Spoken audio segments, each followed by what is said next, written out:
Hello everybody, it's your Wolf. I am back for a bonus stream tonight. Yeah, Kefka kind of got the best of us there for Final Fantasy VI Worlds Collide. But tonight, I have to, now we're going to have a one-shot later on for our Friday Night Dice. That's every Friday at 7 p.m. Eastern. Right here in the Sabre Wolf Gaming, 2M's in Gaming on my Twitch. And of course, the VODs are always available over on my YouTube page, Sabre Wolf 18. And all the podcasts are hard discussions and campaigns. They'll also be available through Anchor, powered by Spotify. So they're available on Spotify and Google Podcast. So check all those out for just search Friday Night Dice and you'll find one or any of them. So, one DnD. So coming up, we have a one shot here, like I said, on Friday, and we're gonna do some UA testing because we're kind of taking a break from the campaign. Our DM's taking care of some stuff. So we're going to do some testing and try out some UAs and just take the opportunity to try out the new UA 1D&D. So I personally will be trying out the Ardling, surprise, Ardling Ranger. Now the Ranger for the 1D&D is a little potent, it's a little strong. At mid to later stages. So we will try. Hold on, pop top. So we're gonna check that out. Don't worry, this is only soda number 3 tonight. It's Friday. Well, for me, it's Wednesday, but it's Friday for me. So we're gonna try out the Ardling Ranger. We're gonna build that out. So we're gonna check out, see what the heck does that mean. Well, let's get to our page. I built a page just to do this with. I rearranged my Friday Dice thing. So we're going to try this out. Of course, my picture kind of covers the extra page over here. A reference page made a little bit bigger so it's a little bit easier to see. I'll try to figure things out. But, oh yeah, so the Ardling. So this is what he's going to look like there on the left. So he's going to be a ranger. Thinking about making a two-handed weapon ranger. And because there's extra damage that you can get out of it. But I am actually a little stumped if I want to go Horizon Walker to have protection for good and evil and Misty Step versus Hunter. What the Hunter would do is it would actually give me the ability to do an extra 1d8 with my offhand.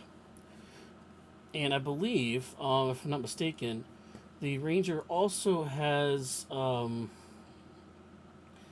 Hunter's Mark ability, which we learned from before under character creation classes. Hunter's Mark. Actually, I need to go to the spells Hunter's Mark, actually, in case it has been, because at this point it has not been touched yet. Hunter's Mark. Because Hunter's Mark does an extra 1d6 whenever you hit a target with a weapon attack. So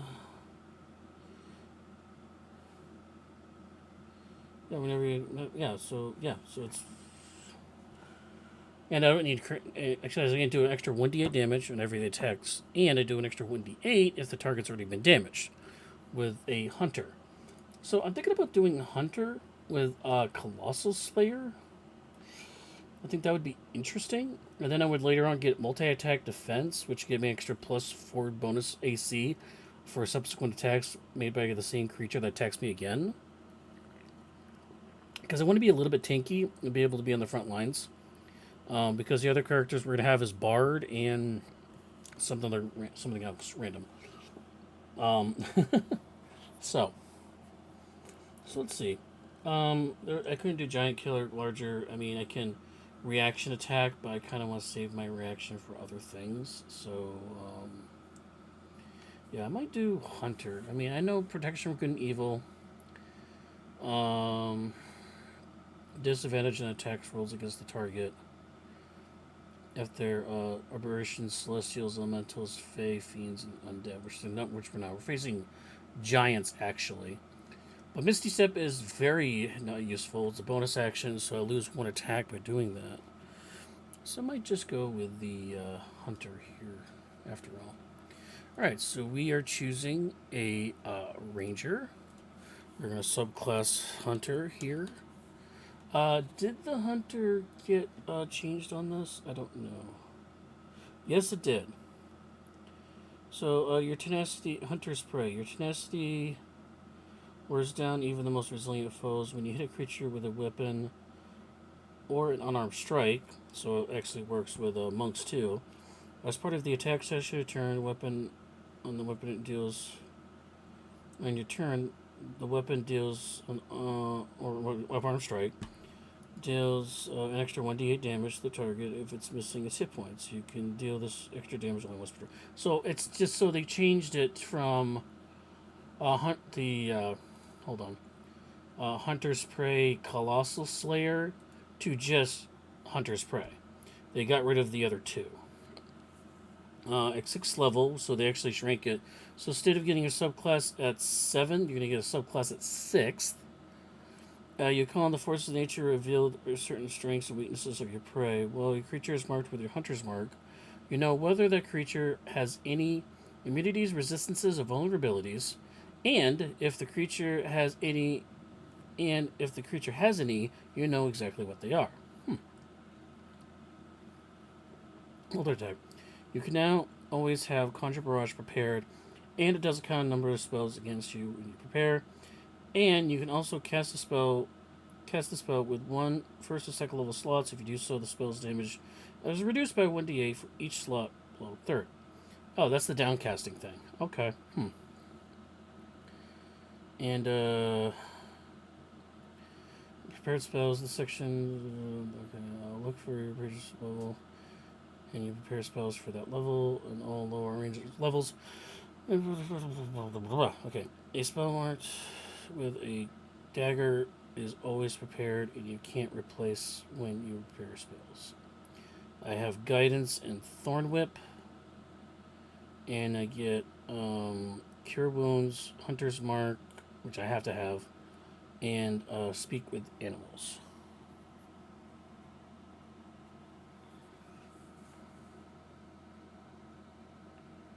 Is it like forced, I guess, or is it by example? I don't know. It's weird. I would think you could choose your spells. You're not forced to use them. I mean, come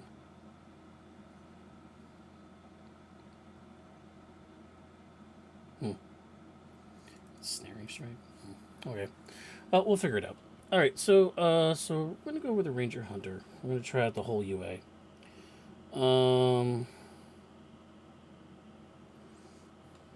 Okay. We are starting this campaign at level 5. Race is going to be the Ardling. Sub race. There is a sub race to this.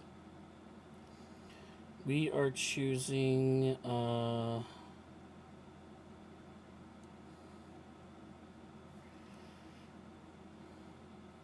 See, we already get guidance and healing words. So if we get guidance twice, which we do, we might be able to swap something.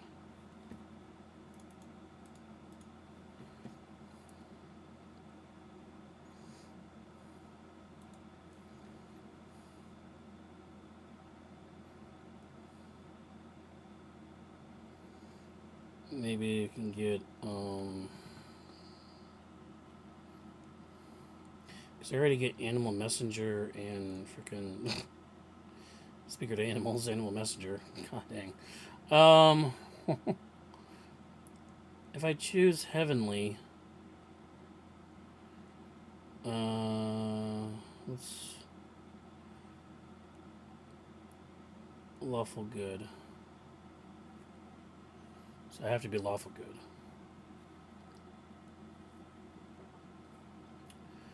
And I would have the light and zone of truth spells.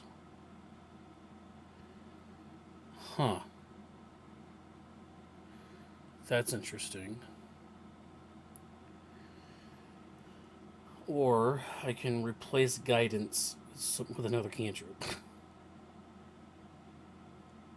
And I would have cure wounds and healing word, which is kind of stupid.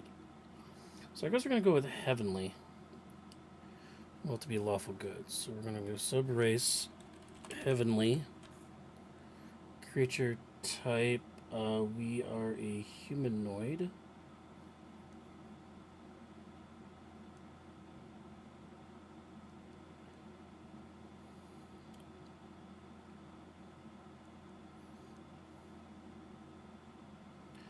We are, creature type is humanoid.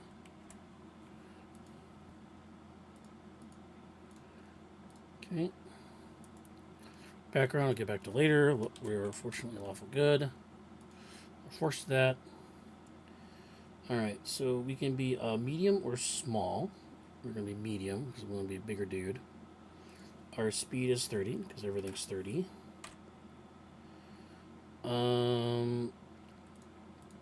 We get angelic flight, which is as a bonus action, you sprout spectral wings for a moment and fly up to a number of feet equal to your speed. If you're in the air at the end of your movement, you fall. You can use this bonus action a number of times equal to your proficiency bonus, and you regain all the expended uses once you finish a long or short rest.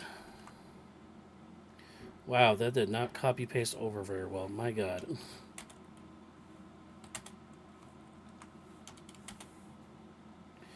All right, hold on. I'm gonna have to hold on. I'm gonna have to open up a notepad or something. Paste it in there first.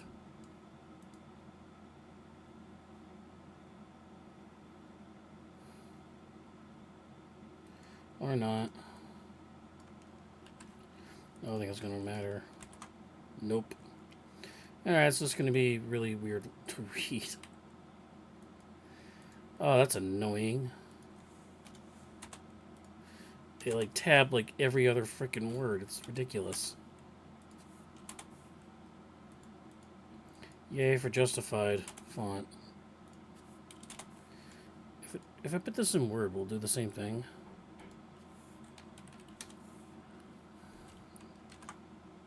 Of course it will.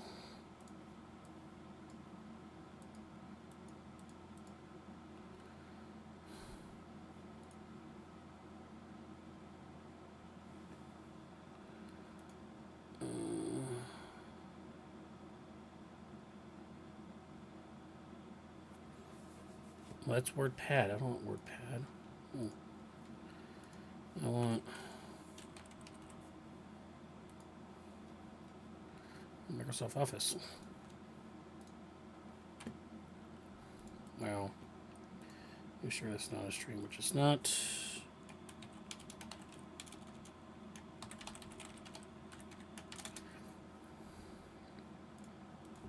God dang it. I get Microsoft Office from work, luckily, so, there we go, verify.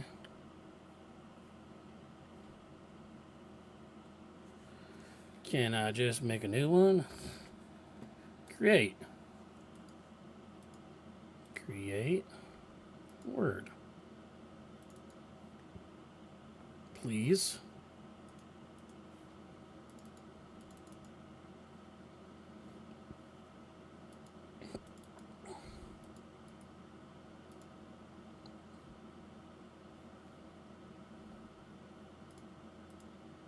Why can't I,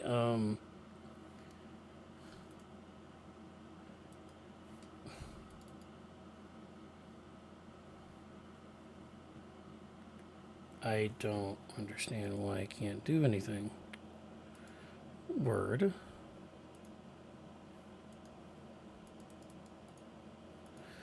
Okay, well that didn't work. Alright.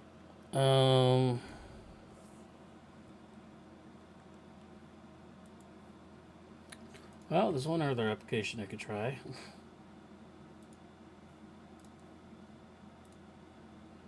After I X out everything.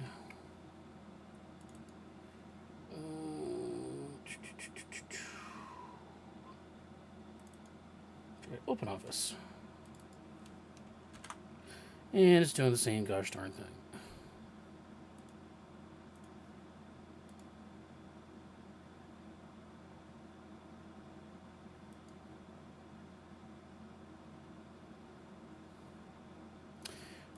Default formatting. I can't even default to formatting, so there's no way around this. That's kind of dumb. Not gonna lie, that is really dumb to have to like go through each word, almost every single word, and like delete the space that's in the middle of it, because they like tabbed like every word.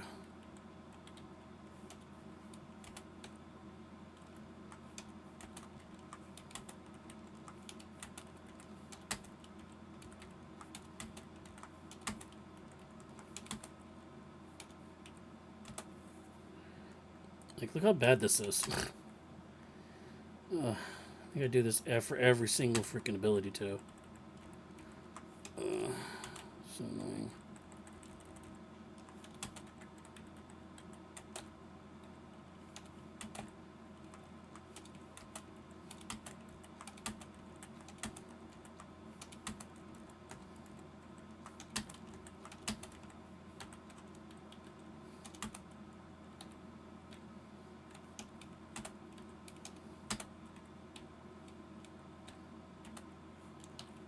Okay, well that was fine.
You almost got it all.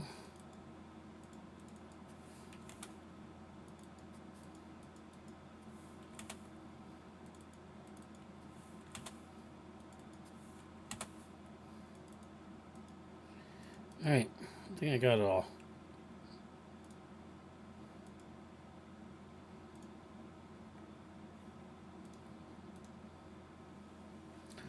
Alright, whew. First one's down. My goodness gracious, that was annoying. Okay, that's Angelic Flight. Alright, you also get Celestial Legacy, which is very, very long. Which is our spells. So we got Celestial Legacy. And we are Heavenly.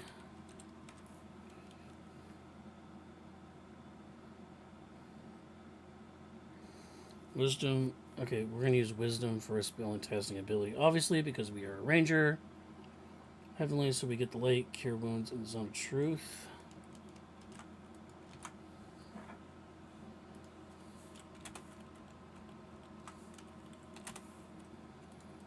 Which means we get to replace Cure Wounds later. And we also have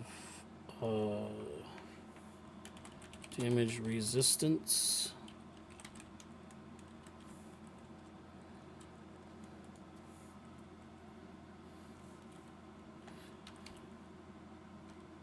Just put it here, Radiant.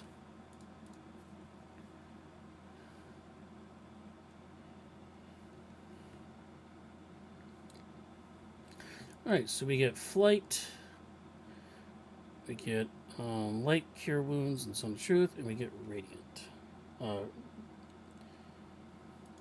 don't. Oh wait. We don't get Dark Vision though. Funny enough.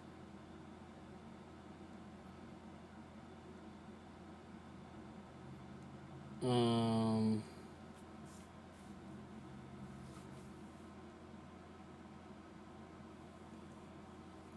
interesting enough, we don't get dark vision. Okay.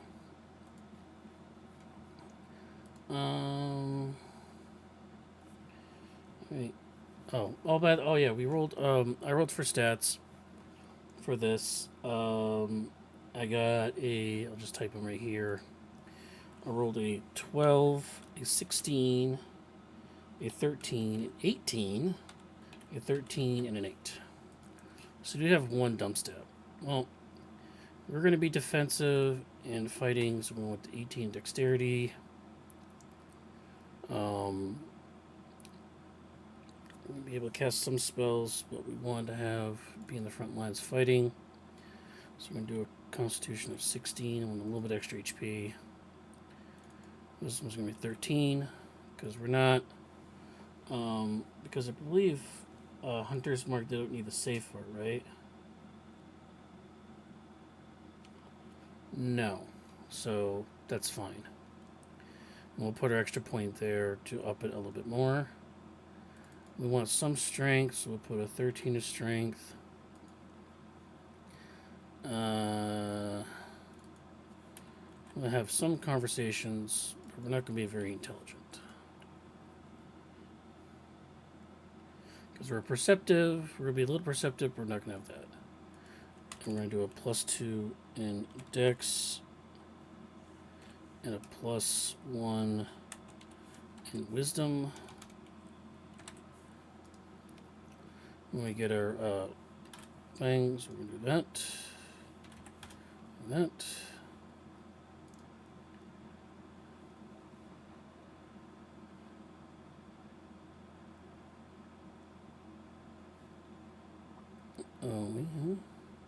Oh, because those are decks. Never mind. Cool. All right. That's all our stuff there. All right. See, ranger features. We got expertise. So we get so rangers actually get expertise. The one DnD version. So we get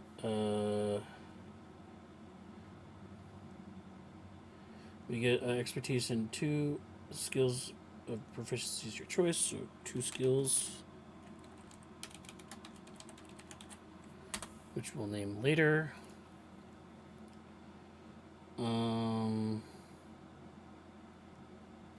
Ice Ranger starts up here. We get dexterity and wisdom.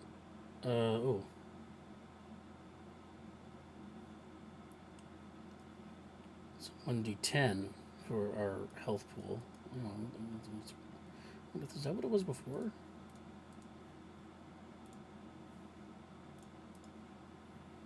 Yeah, it was. Okay.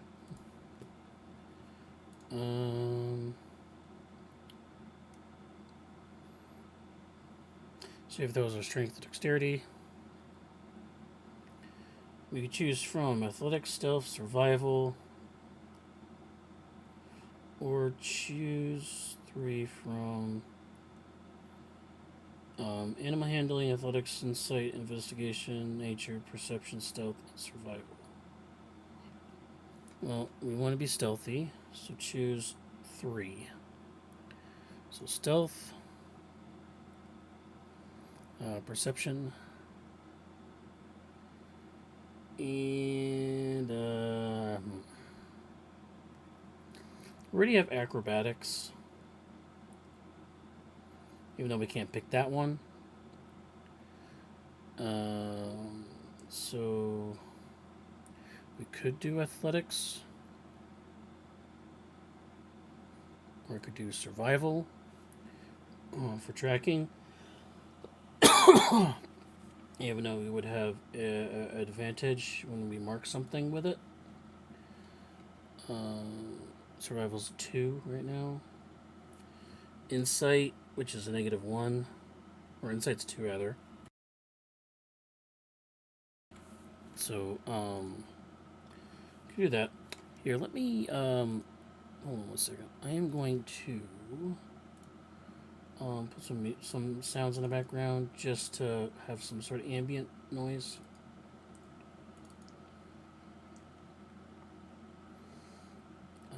Let's do forest since we're making a ranger.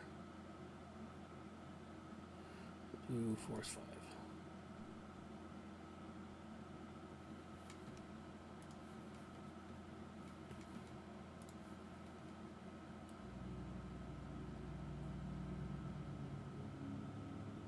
There. This goes for an hour, so we should have plenty of time there. Cool. All right. Put some more in case we need it later.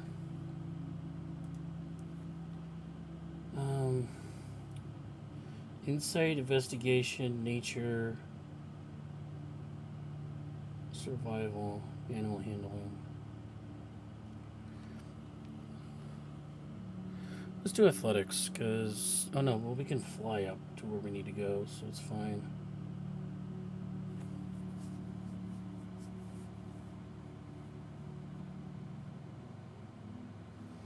But in perception, right? Yeah. Animal handling or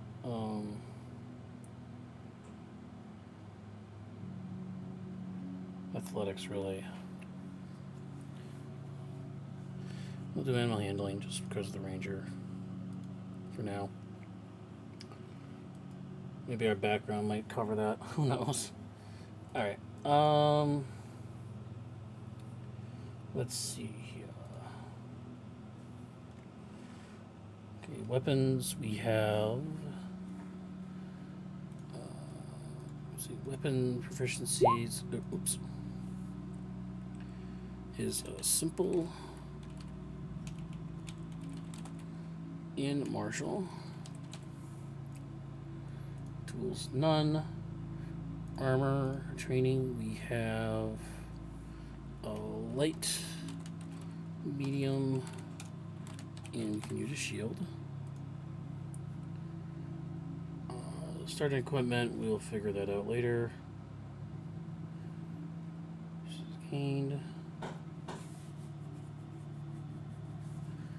Hold on, baby's knocking. I'll be right back.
Okay, we're back.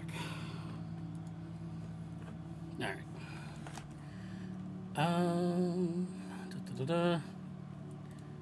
So, where did we leave off? Oh yeah. Okay, we're level 5 spells.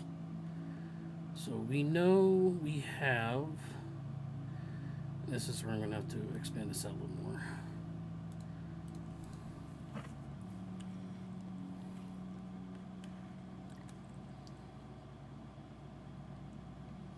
Yeah, it forces us to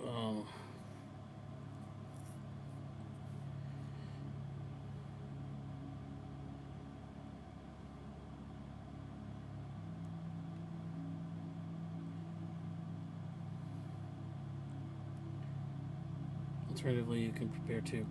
Okay, well, from our background, from our celestial, we have light, cure wounds, and zone of truth.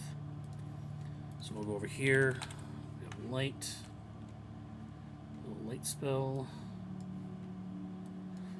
We have cure wounds.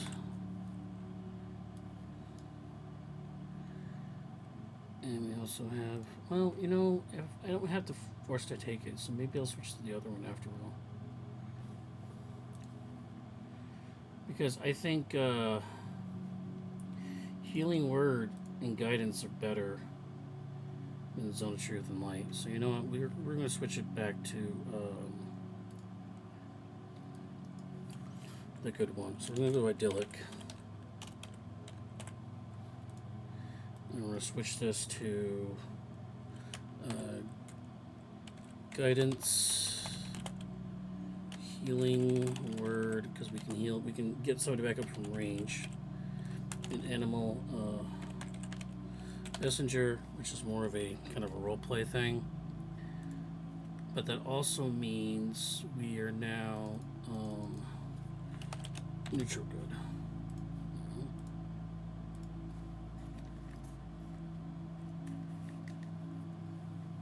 And we are, shoot.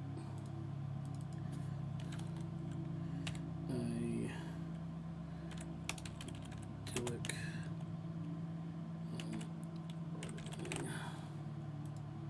There we go. Alright, so we go back to here, spells. Get rid of that one. That one.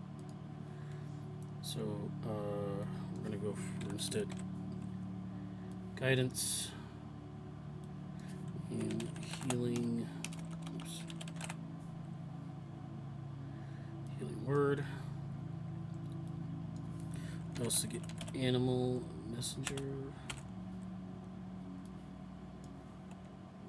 So we get all those for free.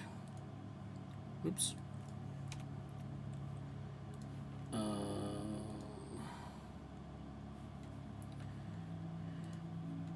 So from the ranger spell list, the thing is we don't know what the actual ranger spell looks like though, do we?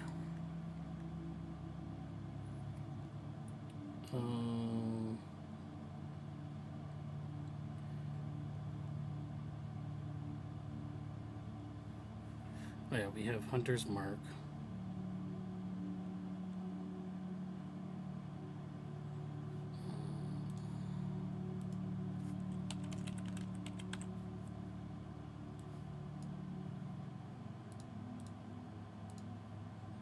Those are always prepared. That doesn't count.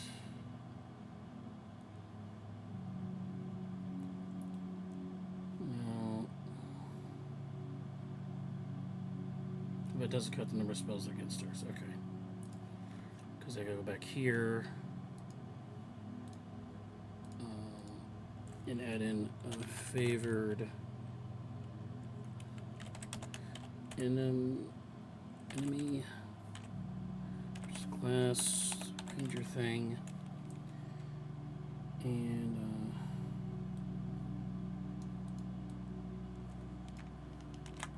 it's going to look sloppy again. Basically, because it's bonus action, numbers have prepared does count number spells. Okay.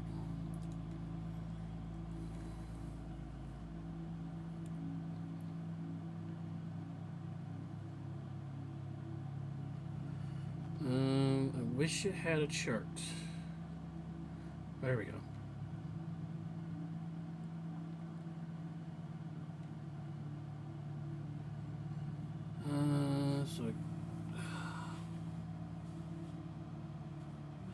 Looks like I can prepare the number of spells equal to that. So I know 2 cantrips. So I know 2 cantrips, 4 firsts and 2 seconds. Is that right?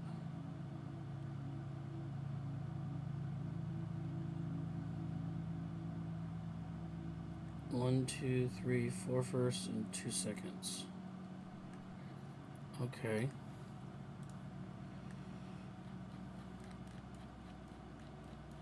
We need to go all the way down to the spells list, I guess. These are going to be primal ones, I'm assuming.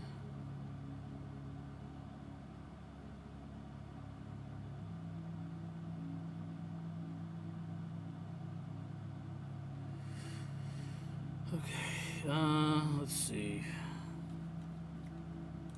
See if it's any different from...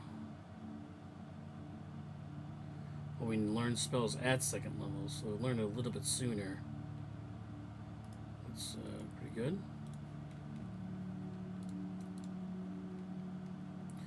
And we get cantrips, which we couldn't before, I believe.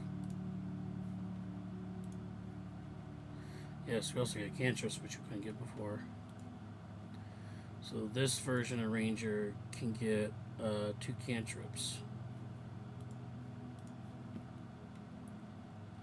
But I don't know.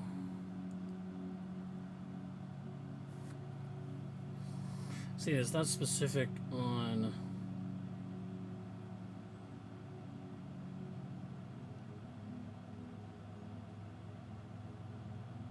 spellcasting feature. Spellcasting features, prepared spells. You have the following spells prepared.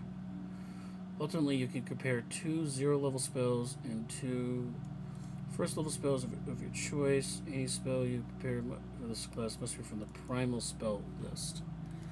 Okay. Primal spell list. Sacred Flame, Spare the Dying, Thaumaturgy. Resistance. Light, and we already have guidance. What's resistance? I haven't even heard of that one.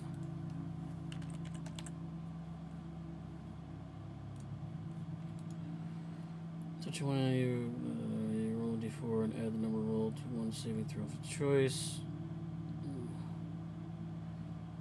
Doesn't guidance do the same thing? No, it doesn't. No, that's different. Okay. Well, that's weird. Okay, well, we can't see. We don't have dark vision for some weird reason. So we are going to grab ourselves the light cantrip. And so that leaves us with Spare the Dying or Thaumaturgy. Spare the Dying is kind of important because it prevents people from dying. Thaumaturgy kind of has some interesting uses.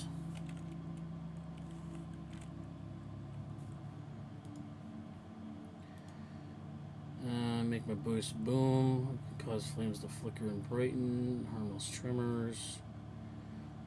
A sound that originates from a point within 30 feet of me, cause an unlocked door or window to open, or can alter the appearance of my eyes. Which is Spare the Dying. You touch a living creature has 0 hit points, the creature becomes stable, is not affected. Becomes stable, so they'll have to roll any more death saving throws. Okay. And Sacred Flame.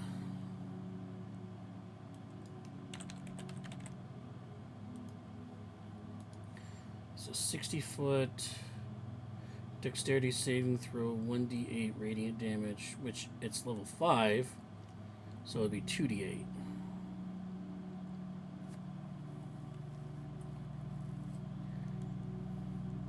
So it's the ranged, it would be my ranged damage ability.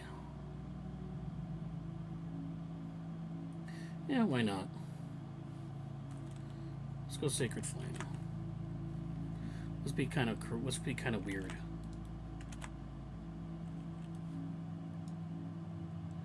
It's unlimited range spam to spell. Why not? Alright, so second level. Under Primal, or first level rather. Oh, those were Divine. Shoot. I cannot take light. Oh, man.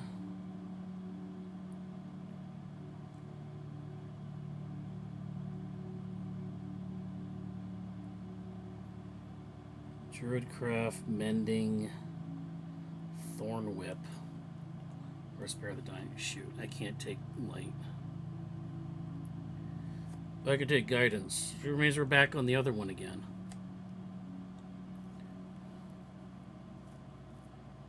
Because I can't take light.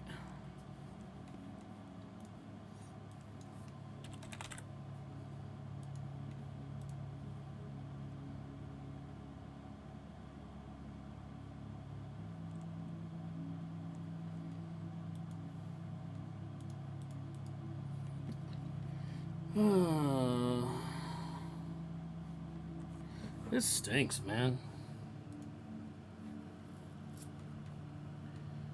Shoot. Alright. I guess we're back to being the other one again. Which was Heavenly, right?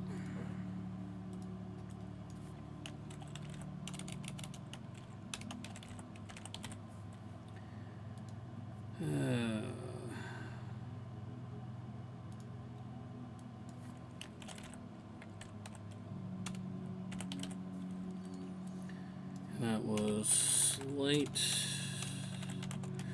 Cure Wounds, and Animal Messenger. Oh no, it wasn't Animal Messenger. What was the other one? Shoot. This is 21. Okay, I go all the way back here. Zone of Truth. Oh wow.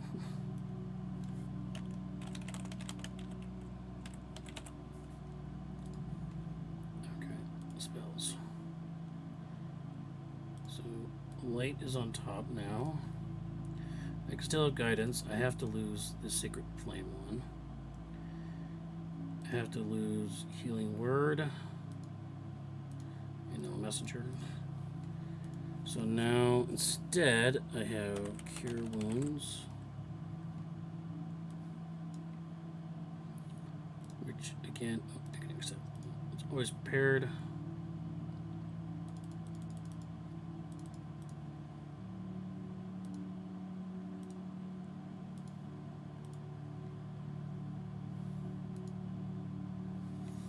Is that unlimited casts for that Hunter's Mark? If I'm not mistaken, right?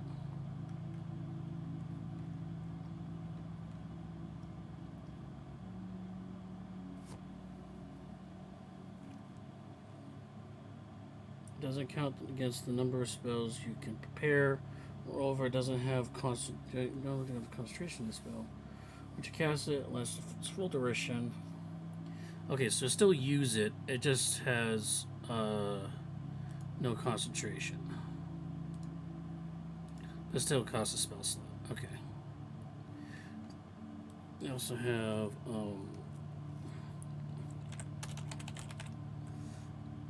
Zone Truth, which is always prepared as well. I got the light cantrip now. I'm going to take guidance from that. And the other ones would be Druidcraft or Message. No, Mending, yeah. Produce Flame is blah. Shillelagh, we have Blades, so we don't really do that. So we have Thorn Whip. 30 feet, 1d6 piercing. It's a melee spell?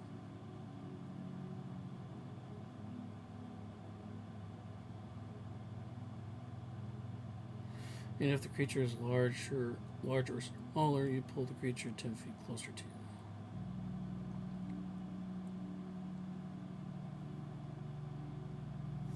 Be 2d6. Weird. Okay, there's also Druidcraft.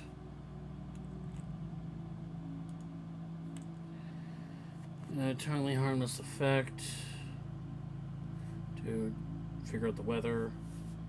I can make a flower blossom and bloom. I can make another harmless effect of falling leaves, puff of wind, sound of a small animal, faint odor of a skunk. And I can instantly light or snuff out a candle, torch, or campfire. So I can just light a campfire. Which is what produced flame could basically do. Alright, what's another one? Message.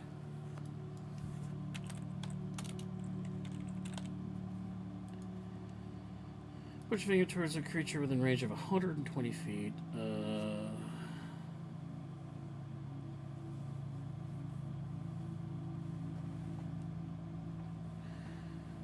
Via whisper, only you can hear.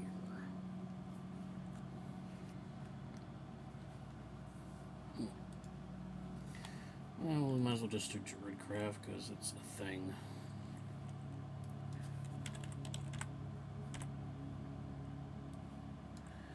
I can light a campfire. Might light a campfire.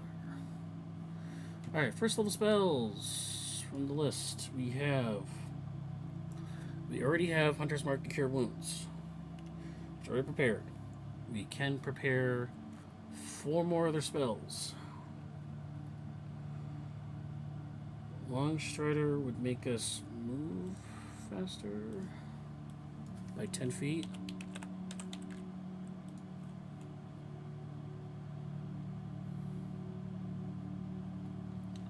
Which also means we can fly an extra 10 feet, because that would stack with that ability. Fog Cloud, Woodberry, Chomp, Thunderwave, Detect Magic, interesting.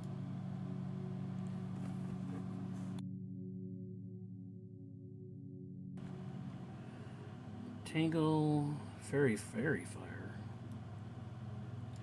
That's a nasty spell.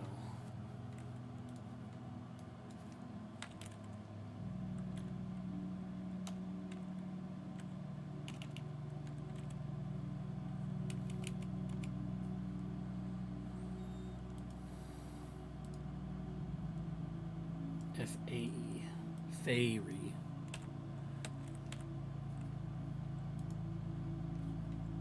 It's a bonus action. No, it's an action.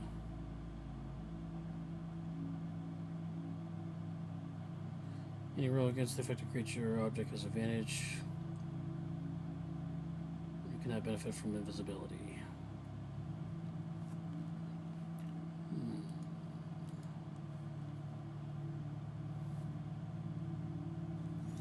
I already got Hunter's Mark on this. I already know what the thing's going to be. Ensnaring Strike? What does Ensnaring Strike do?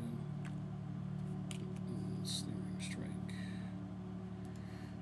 Next time you hit a creature with a weapon attack before the spell ends, a writhing mass of thorny vines appears at the impact point, and the target must succeed on a strength saving throw. We're subversing giants, so it's not going to work very well. They're restrained.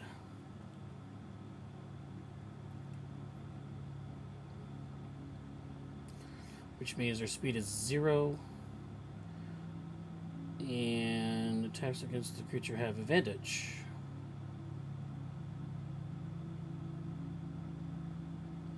And the creature attacks with disadvantages. They also have disadvantage on dexterity saving throws. But I'm forcing giants, so that's not exactly going to help. Fog Cloud.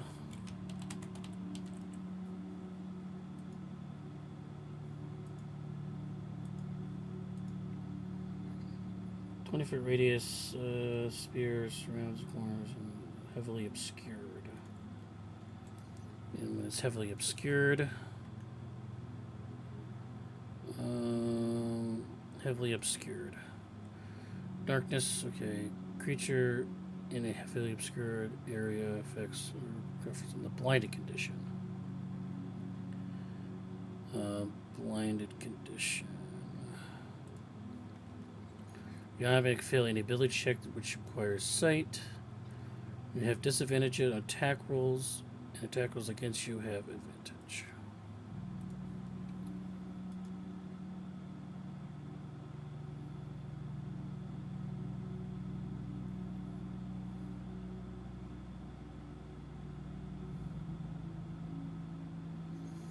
Be a nice little getaway mechanism.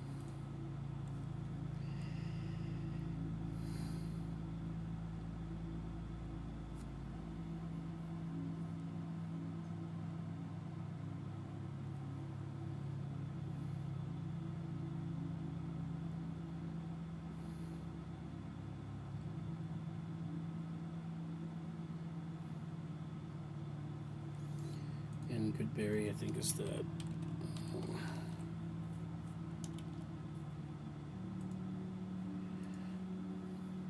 Creature can use an action to eat one Goodberry. Or stay creature for 1 day. We also get Purify food and drink as well.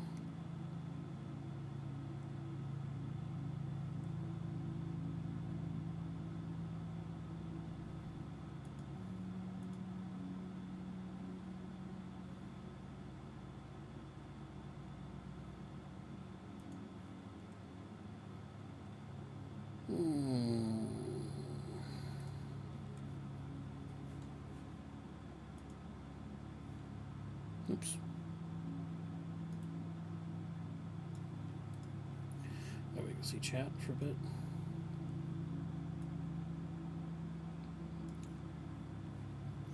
We'll do that instead.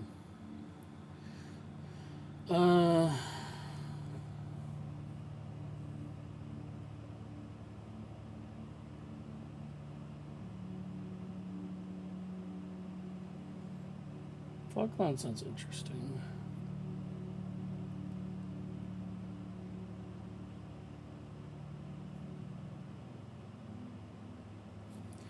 Let's go with Fog Cloud.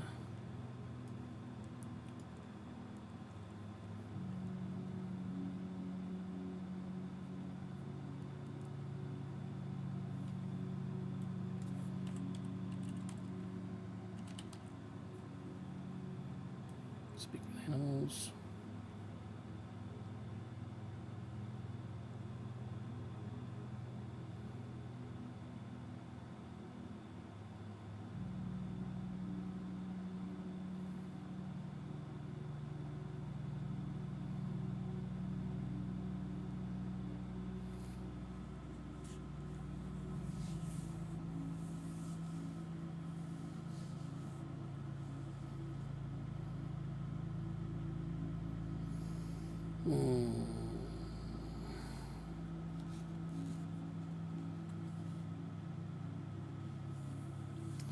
Fairy Fire is just really nasty, though. That's the thing. Goodberry or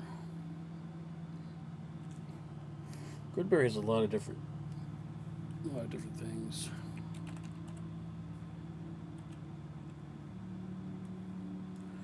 Goodberry has a lot of different uses. That's the thing. Fairy Fire, Longstrider.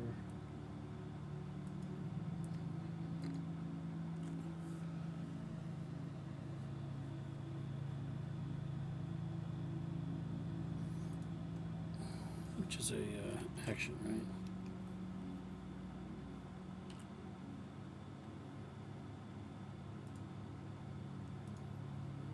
Yeah, it's an action. So I have to cast it as an action, increase my speed, bonus action, bamf out the wings, and then I can fly 40 feet.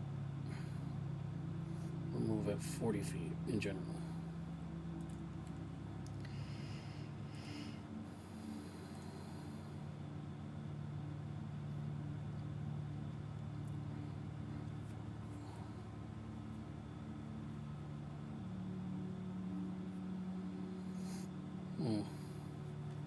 Oh, at 7th level, I get move 10 feet as long as I'm not wearing heavy armor.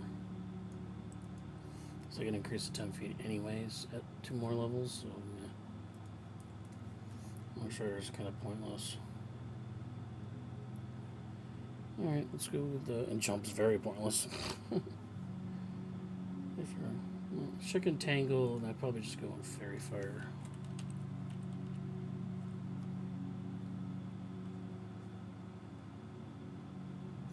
It's a strength save, it doesn't matter. Alright.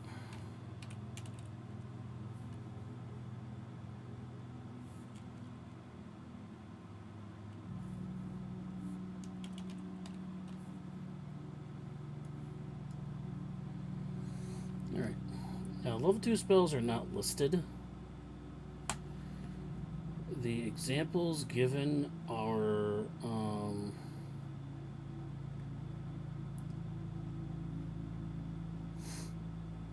Pass Without a Trace and Spike Growth, along with Bark Skin. All of which are pretty damn good ones.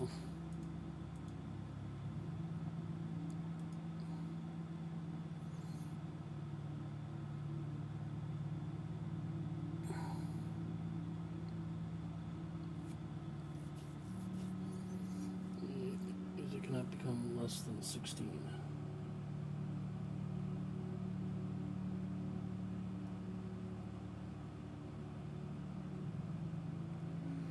Okay.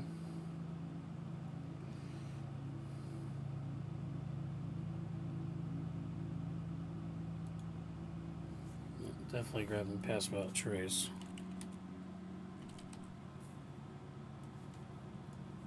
That's for sure.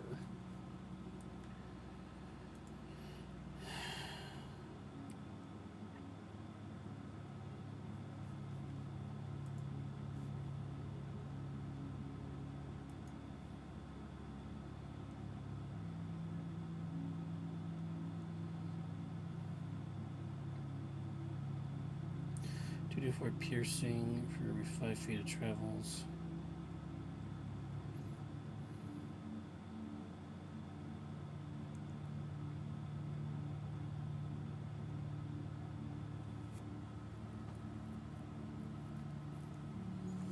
I can shank out a chunk of the map, and they have to, which is 20 feet, which is 20-foot radius.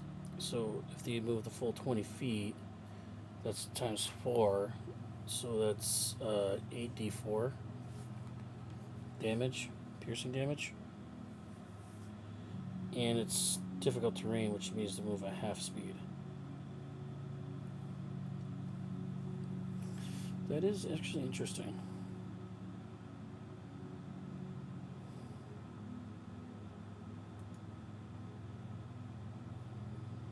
Other ones would be since Dark Vision. Give myself Dark Vision.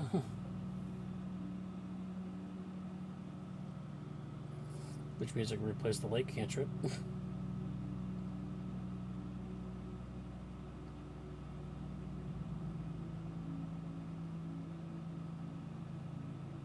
But using a 2nd level spell to do that every time is kind of annoying. Not gonna lie. But I'm not really using it on anything else either, so...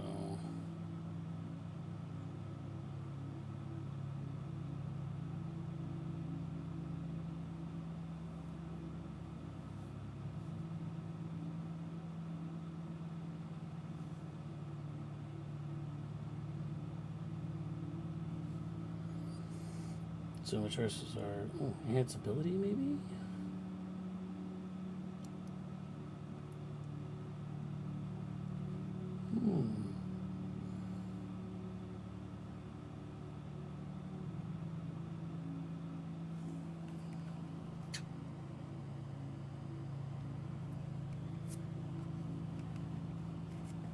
Do enhance ability because it's animal related. And it's very helpful for situations. Cool. Alright. So that will be our spells. We have a light cantrip, so I'm not going to use Dark Vision for that. Okay, so those are all our spells for that. Alright, so go back to the Ranger again. Alright. First level, spellcasting, favorite enemy, Under Strike. Okay, we got all that. Alright, cool.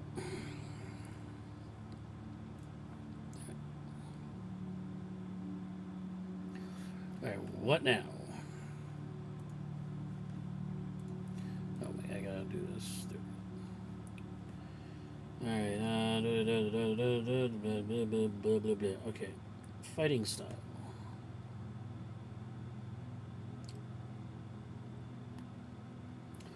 We're gonna do two-handed weapons. So, which is now our feet.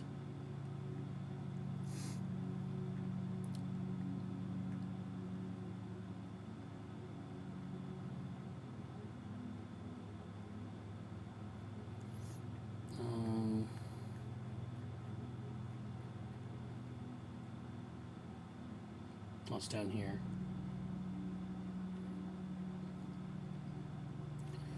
Fighting style, two-weapon fighting.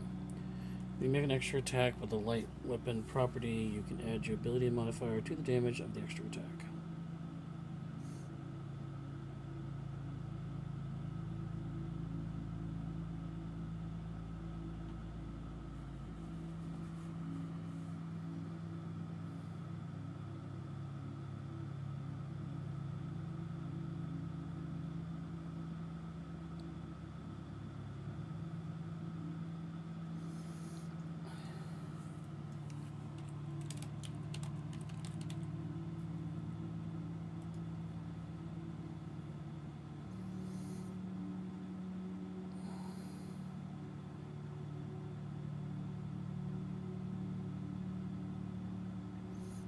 But I would add my modifier, which is +5.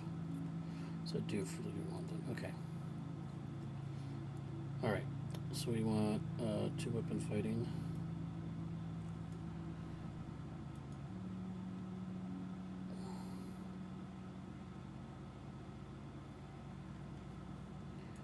Did we get that though? It says prerequisite warrior group though. Page 19.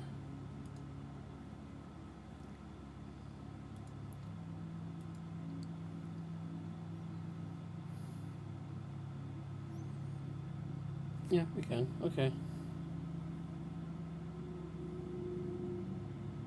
Even though you're not a member from work. Okay. Right, so we get fighting style class Ranger 2. This is Ranger 1. It's also Ranger 1.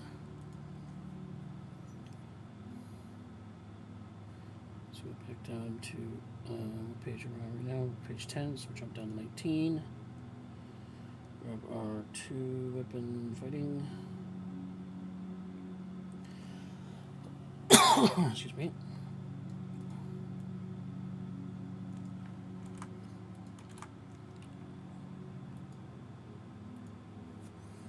Now I can make 3 attacks actually now, so that's good.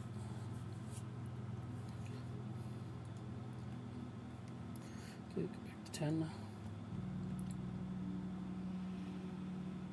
Alright, Ranger subclass. We get our subclass feature, which we're doing Hunter. We get Hunter's Prey, first class, which is Hunter 3.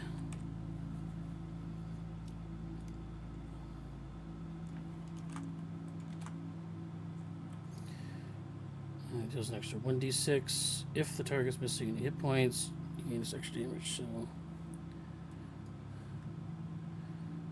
So this would be there you go. Advantage toggle. Show attack modifier. Show damaging modifier. And a global AC modifier later on. We don't need that right now because we got to get another level for that.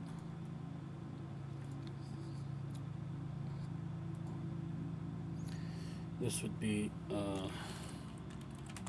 Hunter's Prey, 1d8.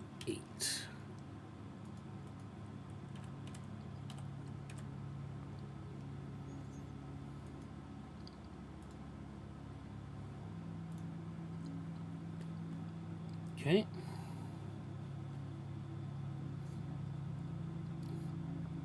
You get another feat of our choice, which we'll get back to later. So this is the ASI class Ranger 4. Get back to that later. And then we get extra attack class Ranger 5.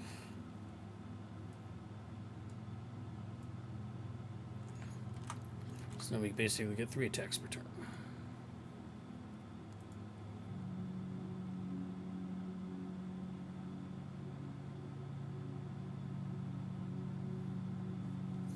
Oh, we don't get that now. Shoot. Well, that's poopy. I guess I would prefer that more. Yeah. So now we can pick a feat. Okay, let's go back a second. We need to go back to, are there any more, Israel feats?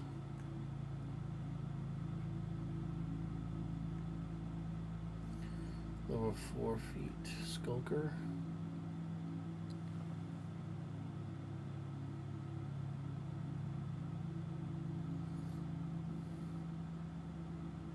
You have blind sight to a range of 10 feet. Fog of war. Exploiting the distractions of battle.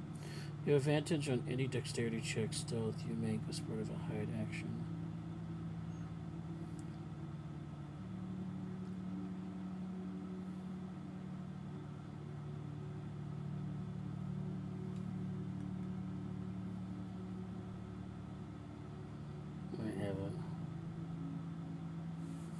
Oh, we have an expanded spell list. Okay, cool. That's Arcane. Primal. Here we go. Oh, wow. Level 2. Silence, Spike Growth. Moonbeam. Whoa, hold on. Flaming Sphere.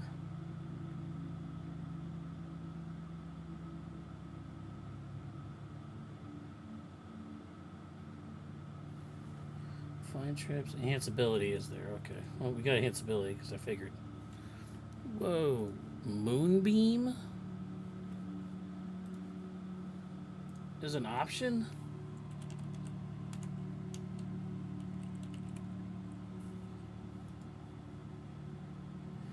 $2d10 radiant damage with concentration for 1 minute, 120 feet away.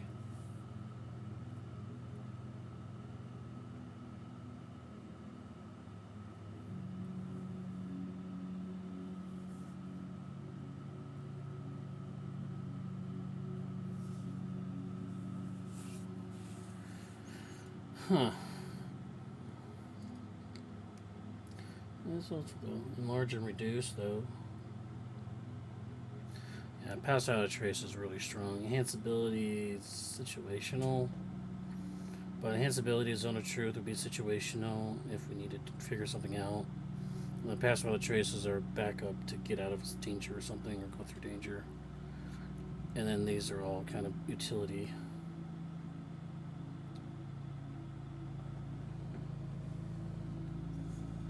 Everything's really utility. Fog cloud's really interesting though.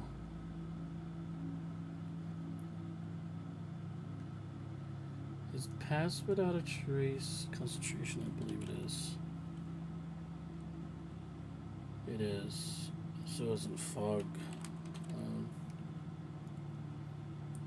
Yeah, you can't do both.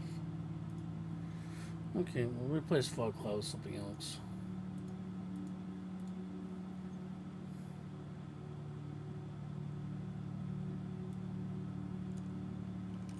Hail of Thorns. weapons.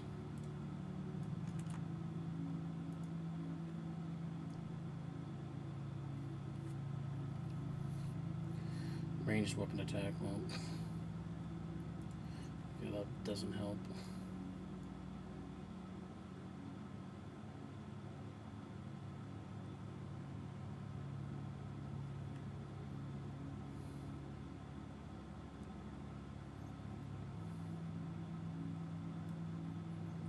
Yeah, we could detect magic. Why not?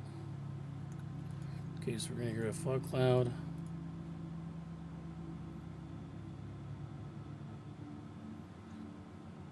Instead,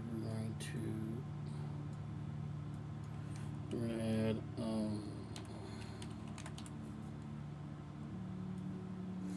detect magic. Again, utility belt. Okay.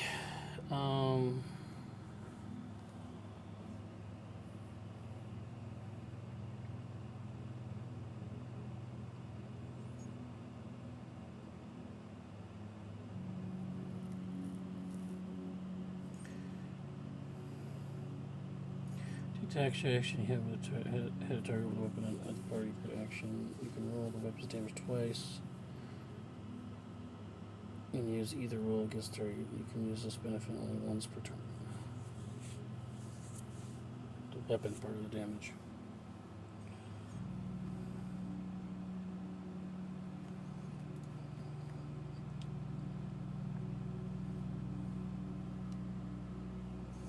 Alright.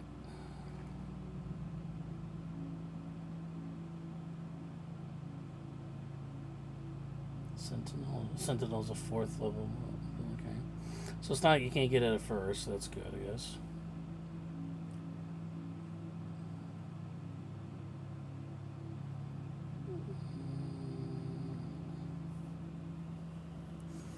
While you're wearing armor, you can +1 bonus to your armor class.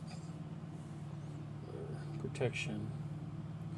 Immediately after a creature you can see makes an attack roll and hits a target other than you within 5 feet of you, you can use your reaction to oppose your shield. Just for building a shield. Epic Boon of the Unfettered. Level 20.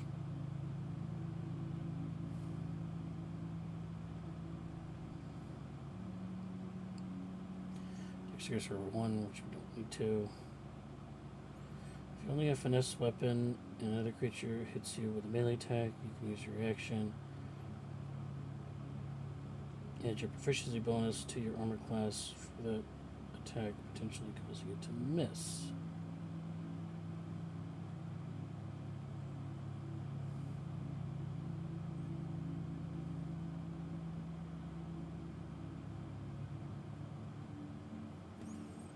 When you're holding a weapon with light property in one hand, you can treat a non-light weapon in your other hand as if it was a light property weapon. You can draw and store 2 weapons that lack 2 light property when you. Okay. Durable. +1 to Constitution, which doesn't really help me. You have advantage on death saving throws. As a bonus action, you can expend one of your hit die, roll the die, and you gain the number of hit points equal to that die on a bonus action. So you can bonus action heal yourself. That's pretty crazy.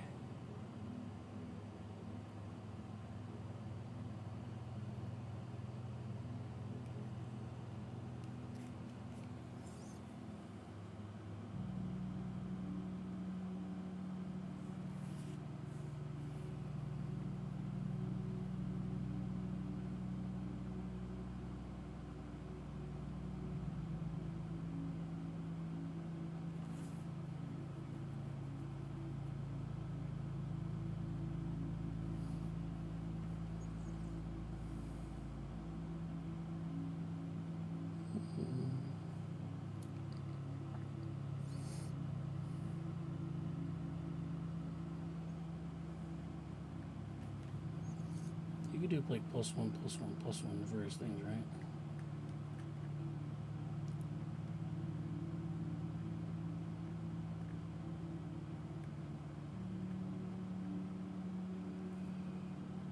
No, +2 and 1.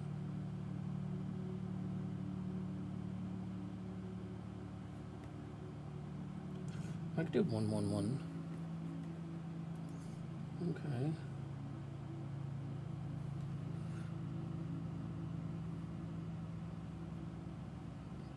Efficiency is 3, so I can add +3 to my AC.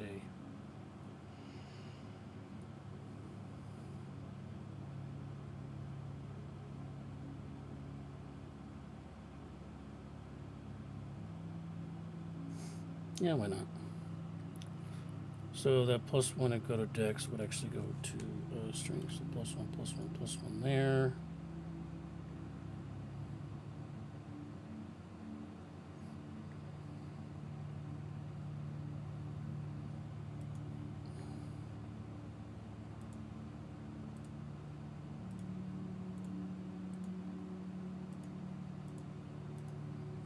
So the ASI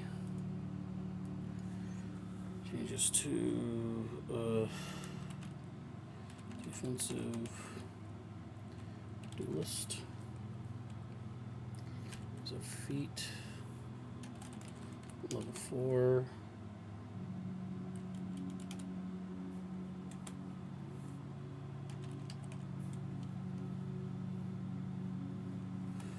+1 Dex.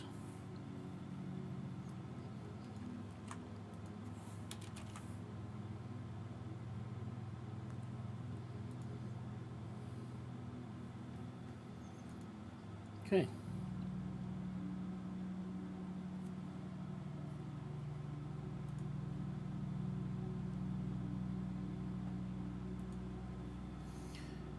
And we got the fighting style 2 weapon fighting.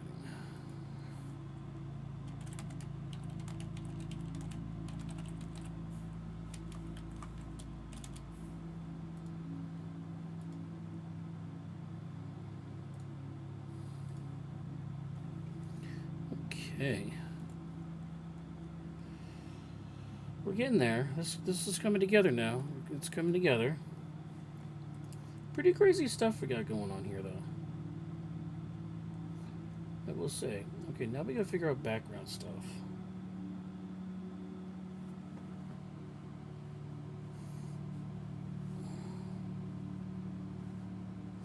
Choose 2 skills. Your character represents 2.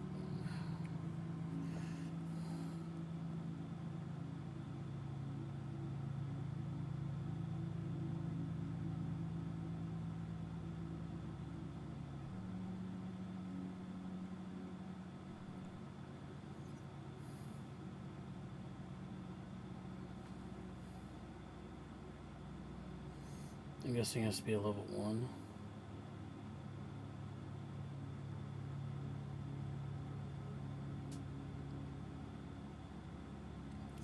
Has to be a level 1 feat. Okay.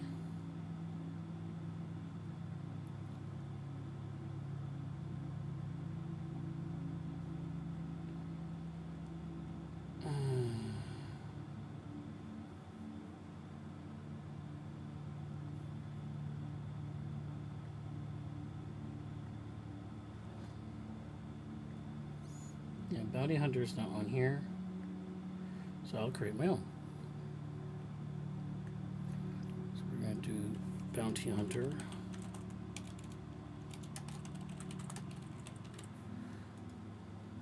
So what did Bounty Hunter get? So Bounty Hunter...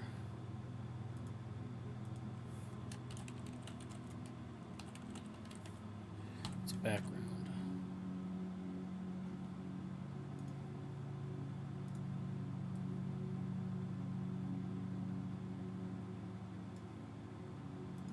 Okay.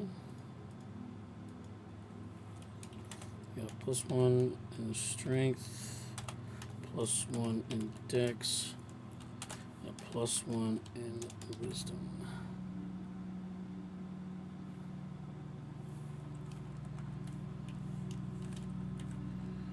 So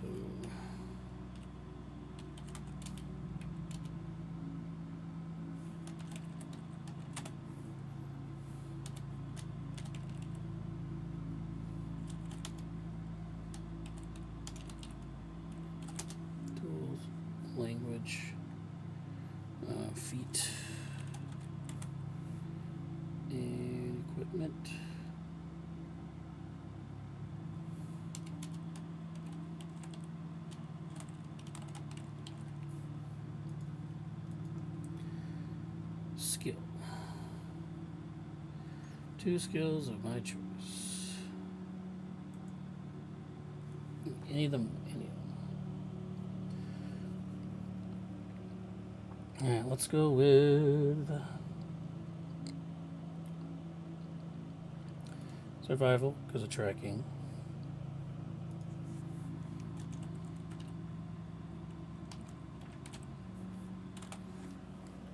And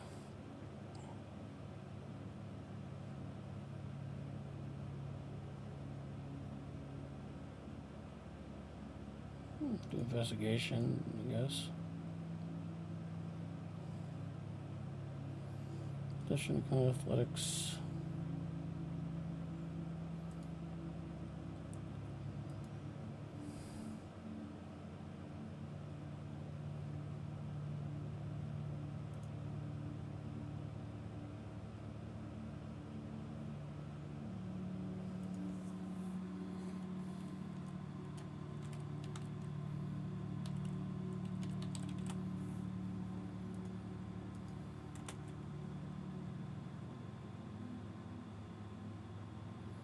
Could do intimidation, I guess.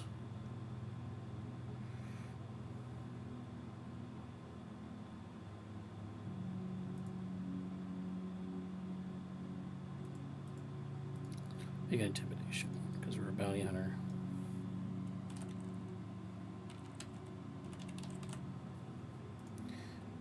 Tools.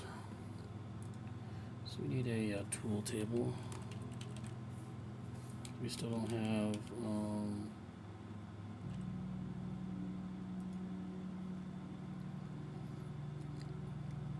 locksmiths, brewers, calligraphers, carpenters, cartographers, cobblers, cook, glassblowers, leather masons, painters, potters, smiths, tinkers, weavers, wood carvers, disguise kit, forger kits, musical instruments, herbalism kits, gaming sets.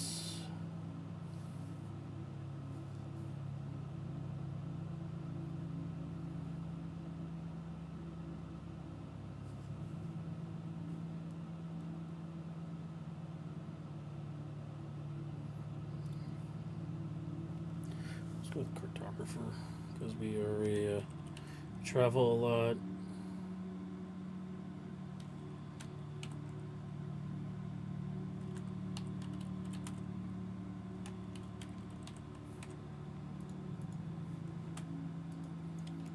Language. Choose one language from standard language or rare language table.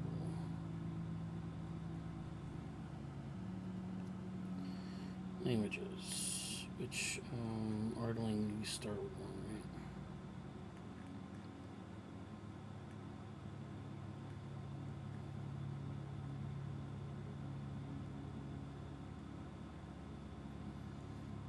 You don't really get one, I guess.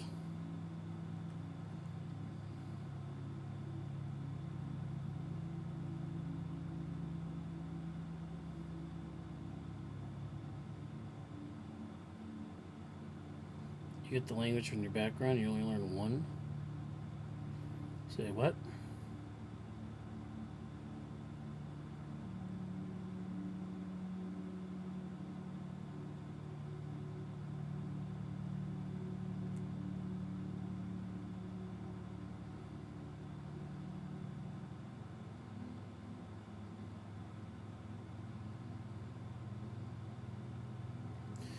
Okay, so you get common automatically, no matter what. But your background says you have other languages you can learn. Huh.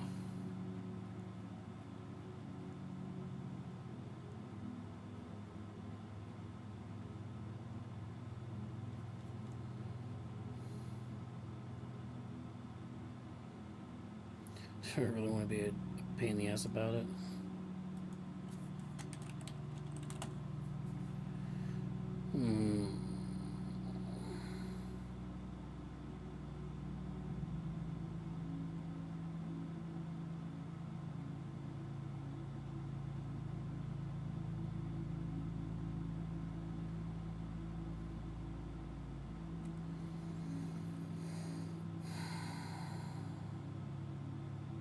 Common sign language is just kind of cool, though. Kind of glad they got put in there. You know, let's go giant, because, you know, because the campaign we're going to do. Be a pain in the butt about it.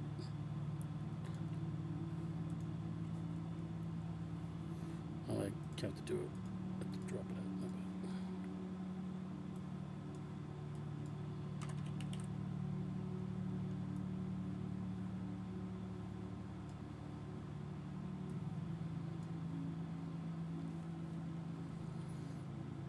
Okay.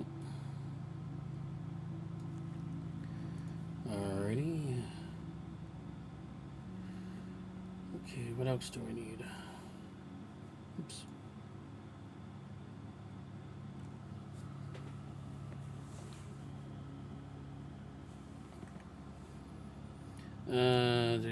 The language is going to be giant. Yeah, level 1 feat.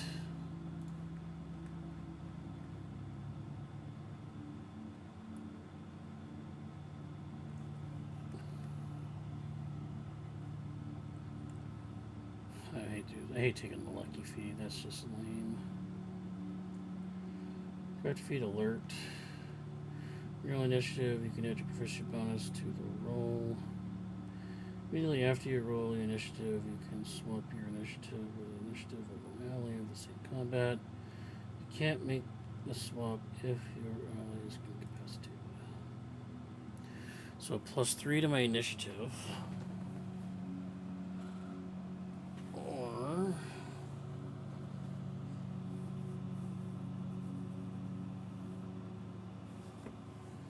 go to twice your level.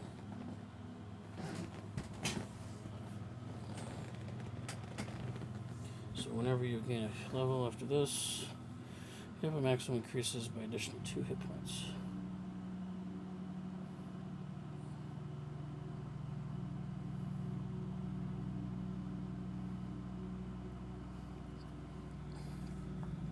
So +2 hit points per level.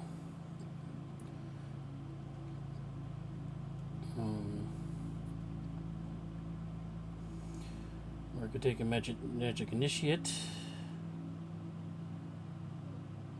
I could take 2 cantrips and hex of my choice, which means I could technically get hex or something like that. And hex would increase my damage output even more.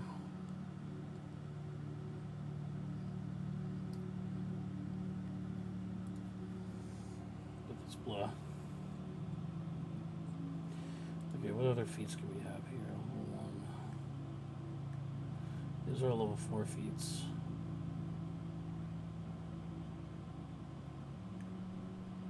This would be level 1 feat.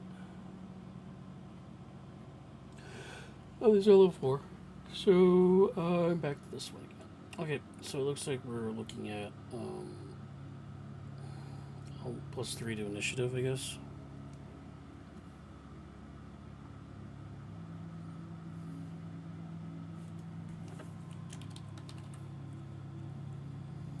Just trying to see if there's any other one that would fit this besides Savage Attacker. Tough. Tough would give me an extra 10 HP.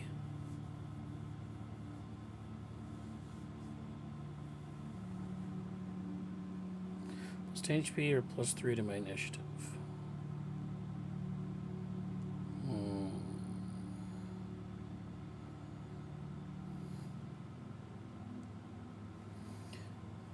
I'm gonna go with tough instead. That's really good too, because I can swap that with somebody else.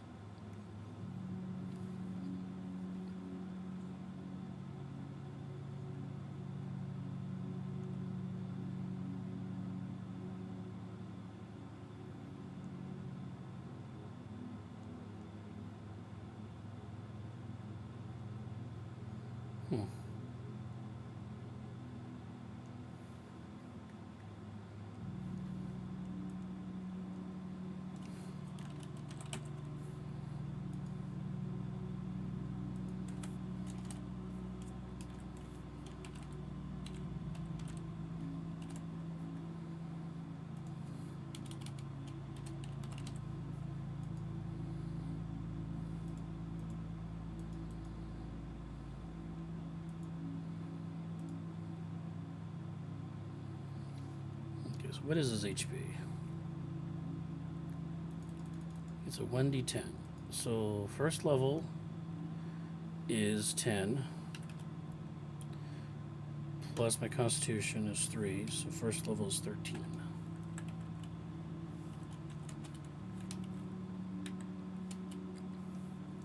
And then we take a d10 dice average, which is 6. So we go 6 plus 3 plus 2 per level. And then it would be times, so it would be all this, times 5 levels. So this would be 11 times 5 for 55 plus 13 would be 68.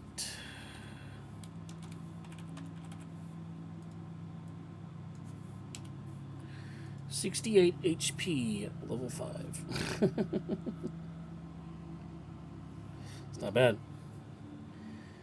Alright, and he also said that we can get items.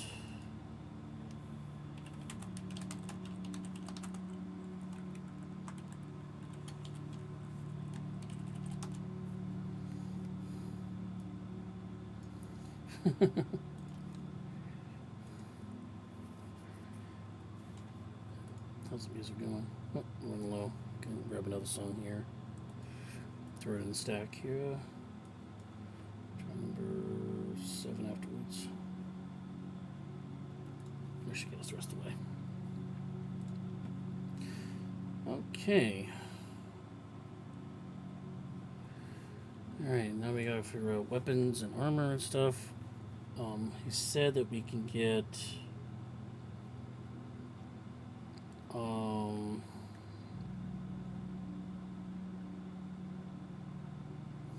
spell components are included. Also, any and all spell components are included.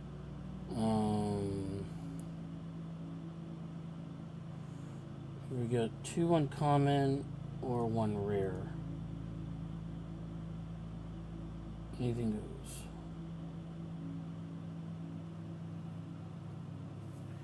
At Thursday if possible.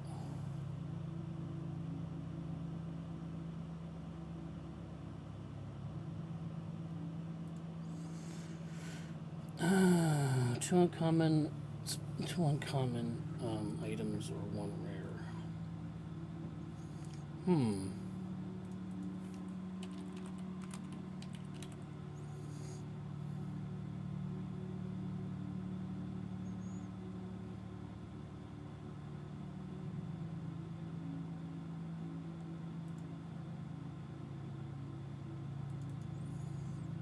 I guess I can't find that, I guess.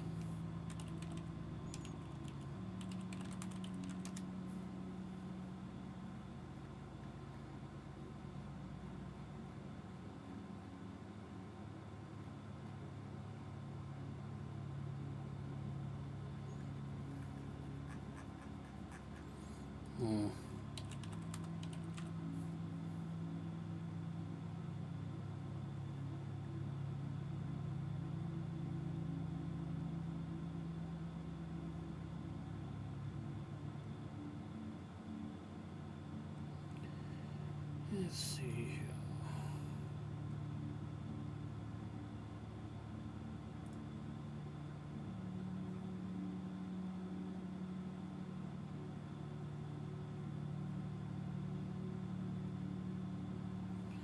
You got a tattoo.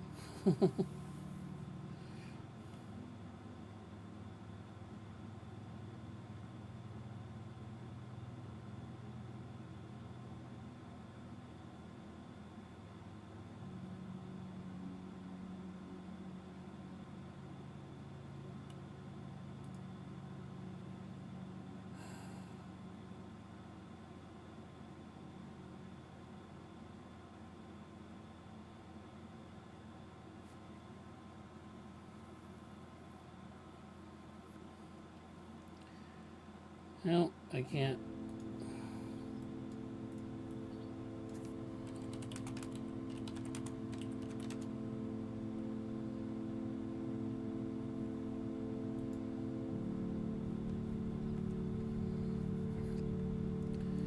Let's go with rare.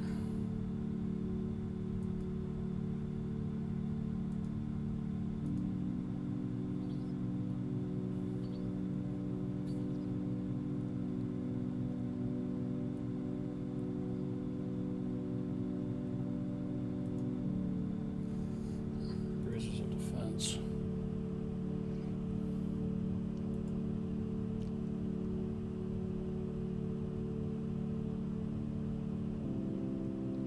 Sunblade, huh? I can't use that.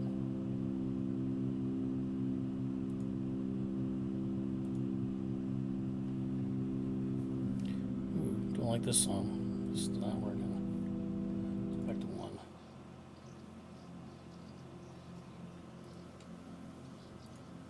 Yeah, that'll work better.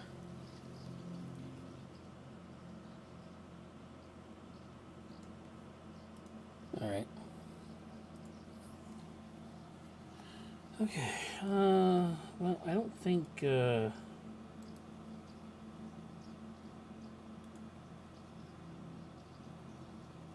holding on to this concertina, you gain +2 bonus to saving throws, DC of your part spells. Okay, well, that doesn't help.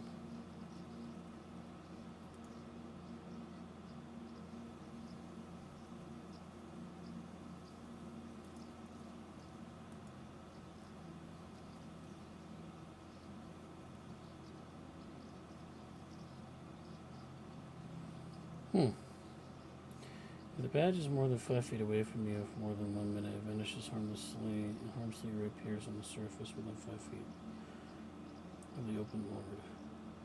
While holding to the badge, the open ward knows your location, provided the two of you are in the same plane of existence.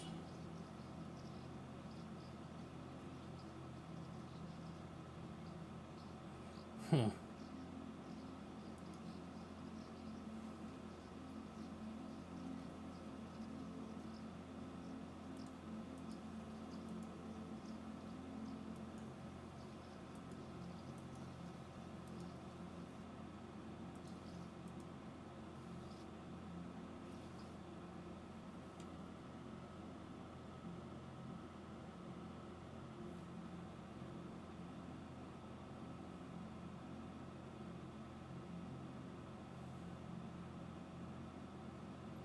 Just a weapon.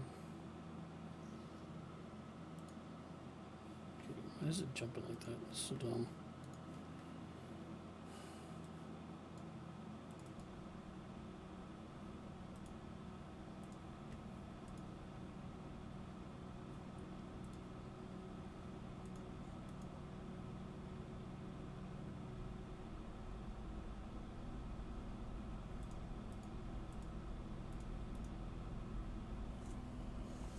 Common ring, let's see.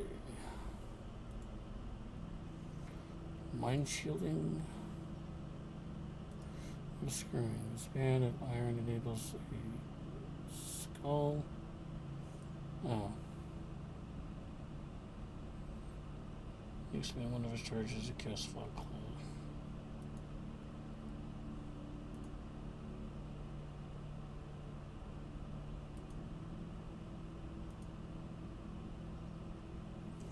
This ring, you resist the cold damage.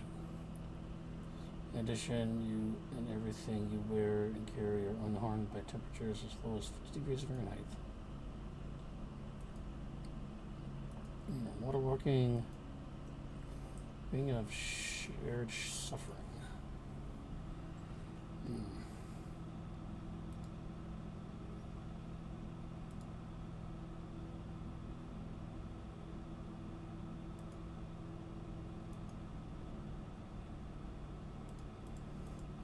Shield from doing.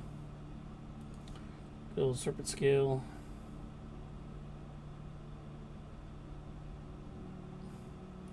You can play your full dexterity modifier instead of scan mail, but whenever you determine your armor class, in addition, this armor does not impose disadvantage to your dexterity stealth checks.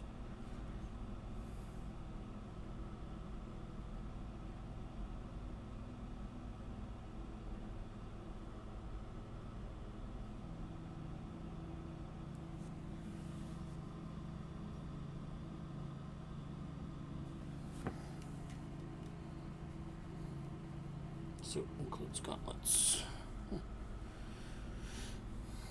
So you do like a serpent scale with a plus something else maybe? Mariner's armor.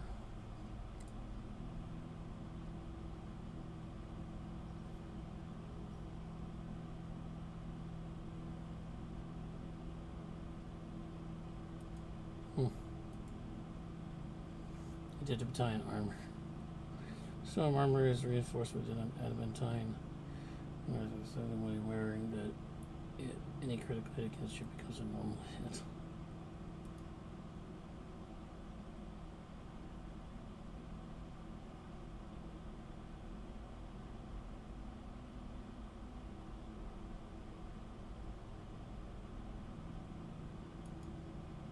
Serpent scale's better then.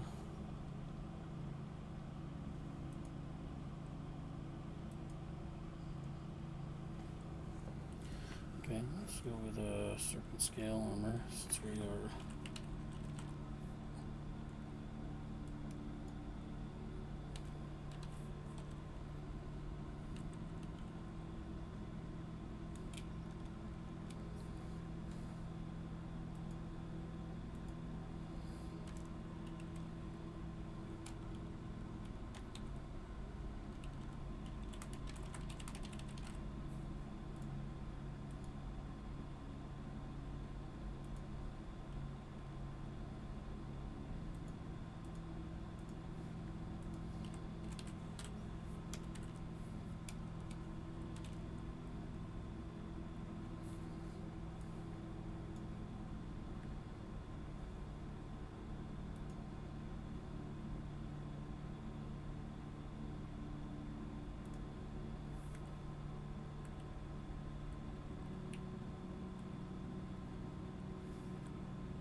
Yep, that's correct.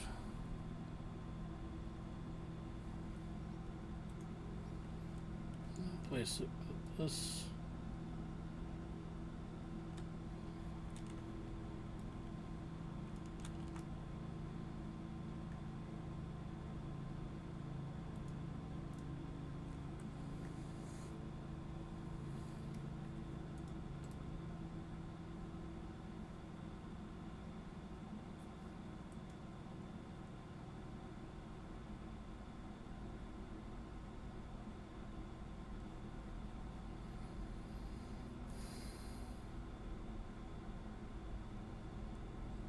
It has to be a druid or a ranger, okay.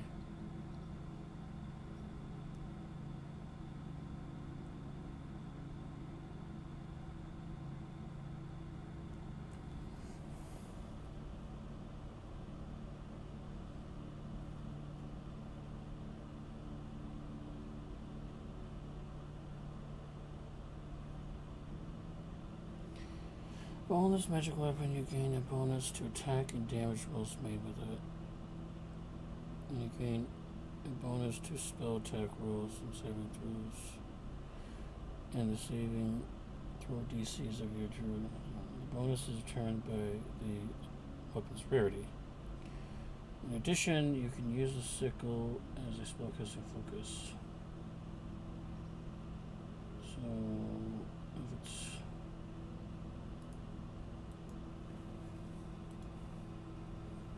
some comments +1.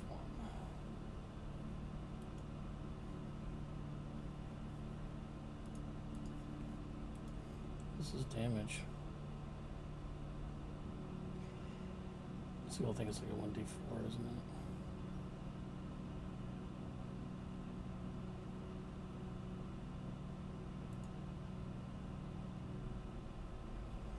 Mm-hmm.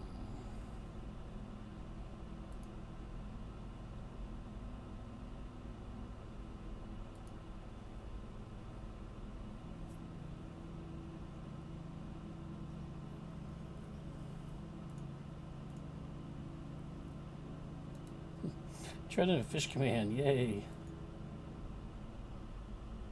It's a curse sword. Never mind.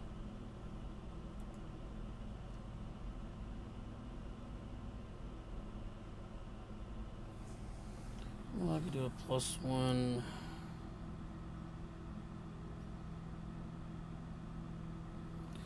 Do +1 sword.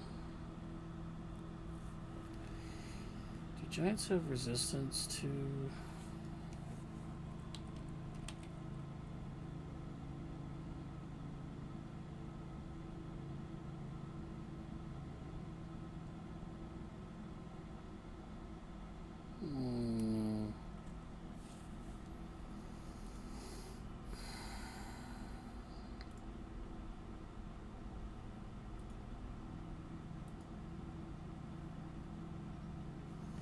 Uncaused wondrous item.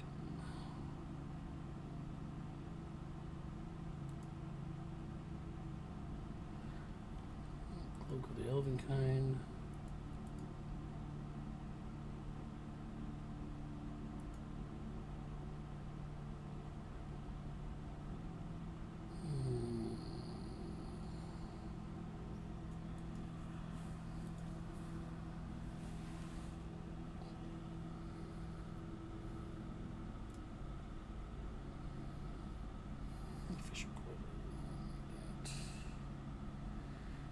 Here, one finder's goggles.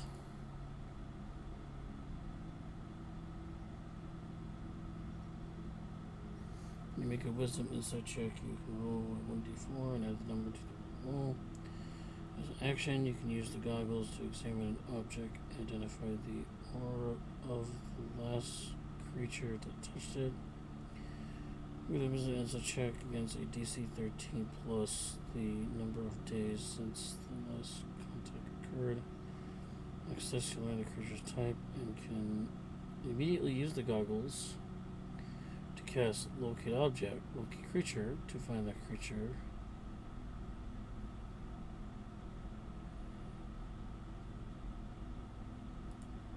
Locate object spell. Has an area of 1,000 feet of yourself.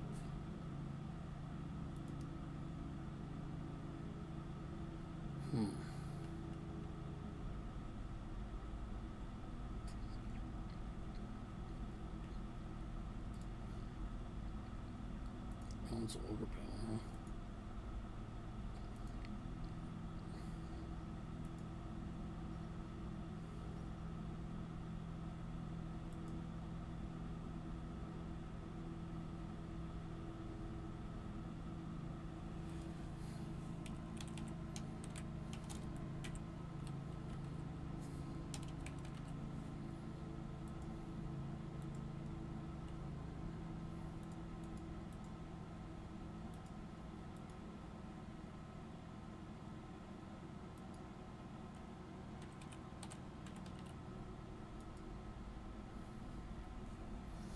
Nothing, it's just signed for Rangers only.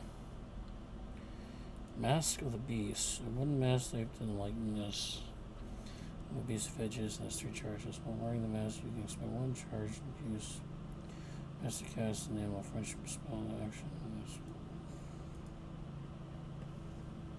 That's a little lackluster. Nature's Mantle. Let's just color textures around your cloak. You can use it. The spell casting focus to the druid or ranger spells. While you're in the area that is lightly obscured, you can hide as a bonus action, even if you're being directly observed.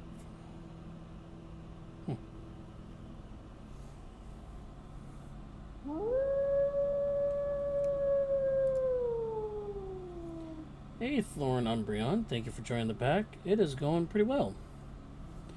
We are doing a Ardling Ranger 1 DnD UA creation. Getting ready for a one-shot, multi-day one-shot, really. And we're kind of using that to test the 1 DnD stuff. Right now, I'm trying to figure out another magical item. We had Serpent Scale on mail because we could choose 2, uncommon items. So, we're trying to find another magic item to go with this. You can hide as a bonus action even if you're being directly observed. Okay, I'll mark that as a list. Nature's Mantle. You have to be a ranger to use it, so we're getting this ready for Friday. So yeah. Necklace of Adaptation. No. Pearl of Power. Periactive Health. Yeah, let's just increase my health even more. So far so good. So we're basically creating a multi-attacking ranger. And it's the Ardling. So it's the new race. It's the animal angelic race that's kind of taking the replacement for the angel race before. It's not bad. So a lot of it is actually, a lot of it is house rules that a lot of groups actually use, and making those more concrete. There are some rules in there, and a lot of the rules. And if you watch our podcast from it, we break it down from the Friday Night Dice Crew. We see it that if you are new to D&D or you're kind of introducing yourself into D&D, it makes the game a lot easier because like monsters can't crit you. You have extra opportunities to try. When you get a nat 20, you get an extra chance to advantage on your next roll.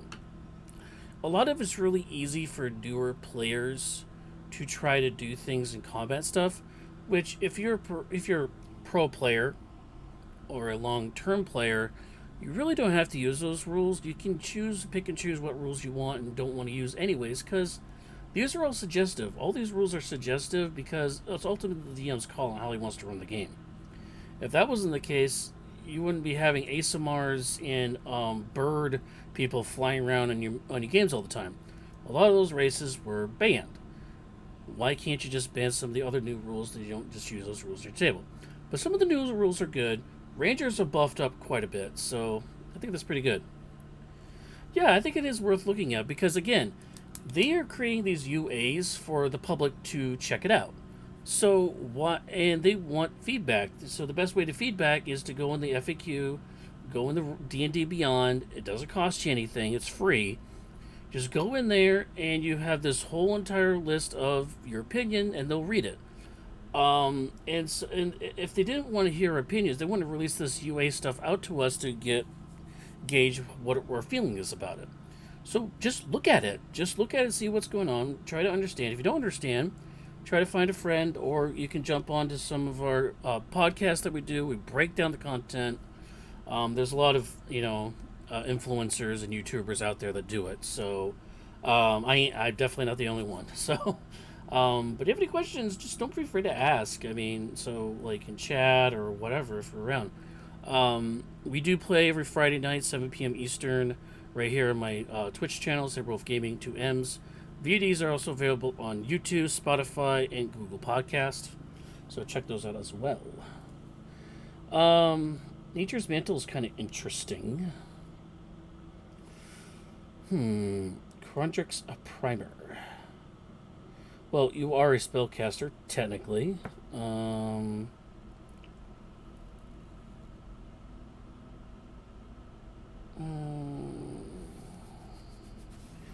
bonus to your rolls, I guess. 1d4. It's basically guidance. In addition, if you stay at the primer at the end of a long rest, you can choose one spell from the druid or wizard spell list before you finish the next link. Nah. Plus, I mean, in a whole, I mean, anything's trying once. As long as you're just not like life-threatening or something, like jumping out of a plane or something. You can try that once if you want, but the chances of you dying or getting hurt by it is quite high.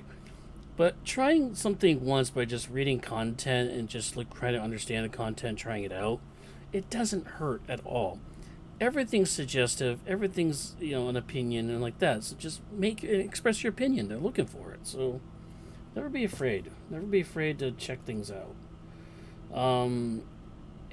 and also people are also resistant to change, especially those who, again, D&D 5e is like 10 years old now. It's been around for 10 years, and it's in the middle of a big boom thanks to things like Critical Role, the pandemic, and like that, where people kind of locked themselves up, got on Roll20, got on D&D Beyond, like that, and started getting into the game and using it as a social tool. Never really took the time to look at it because at the time it was released, I was just getting back into playing D&D. That's fine. And this would be a good stepping stone because a lot of this is entry level stuff for suggestions for newer players to gain. The thing is about D&D right now, they're at a crossroads where they're gaining a lot of attention with the new players. People are coming back, and they want to be able to find ways to make it easy for new players, but also maintain the current player base and give them something new and interesting. Buffing the Ranger is definitely one of them. So, I mean, this Ranger is definitely a lot better than it was. So, Slippers of spider climbing. We could fly because we can bamf out some wings because we are in Ardling, so it doesn't really matter. Winged boots again. We can fly. Yes, expert. So there looks like they're dividing things into expert classes, warrior classes, and then I'm not sure what the spellcasters are going to be, if this is going to be all one thing or not. But the expert classes are going to be the bards, the rangers, the rogues. The artificers are as well, but they're going to hold off on the artificers because technically those got brought in later on. So they're just focusing on the core classes right now. That's part of the original D&D 5e classes for now. So there's just the bard, the ranger, and the rogue. The rogue is nerfed a little bit, though, I will say. And one cool thing about 1D&D that they are doing is backgrounds are fully customizable, and their attribute points are actually come from. How does it get nerfed? You can't use your sneak attack damage on a reaction of other people's turns or stuff like that, and you can't. It's something about sneak attack where you can't. It can't. Oh, it can't crit. Critting only works on the weapon damage, not the sneak attack. So if you do 1d6 weapon damage plus 10d6 sneak attack damage, the 10d6 sneak attack damage stays as is, and it's only an extra 1d6 from your weapon. So that's why.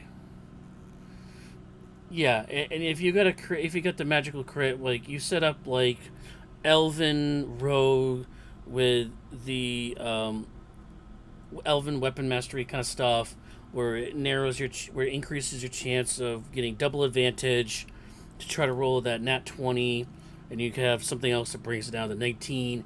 So you have like basically you get a 1 in 5 or 1 in 6 chance of rolling a nat 20, basically. And then because of that, your sneak attack damage gets doubled from that, and now you can't do that anymore. They got rid of that part. So that's that whole meme about rogues ruining campaigns and insta-killing the big bad guy, so like that, or bad girl, or bad thing. But going back to the whole backgrounds thing, so your attribute points are actually based on your backgrounds, not your race. Your race determines some like extra things like spells or abilities that you get, and a couple other extra things like dark vision, like that. But your backgrounds are fully customizable to what you want. For instance, Bounty Hunter doesn't exist yet. So I created the name Bounty Hunter. You get to choose +2 to one stat, +1 to another stat, or +1 to three different stats. And you get to pick 2 skills that maybe that background would do. You get a language from that background because everybody can speak Common. That's base. Everybody speaks Common. And then you also added in. Go back to background here. You also get the feat. You also get a level 1 feat. So feats are also tiered. So there's level 1 feats, level 4 feats, and so on and so forth. So you can't. So now you can't take Variant Human, Polearm Master with what's that one where you can't get by Sentinel? So you can't get those 3 things at level 1. Okay, can't do that anymore as a fighter. So your question though is, what puts the expert classes apart from the other groups? Well, that's the thing, we don't know yet. Basically, one thing we do know is the expert classes gain extra skills at their disposal. For starters, this is expert classes. So if we go back to here, the beginning of the experts stuff here. Oh, we'll go back to page 1, I guess.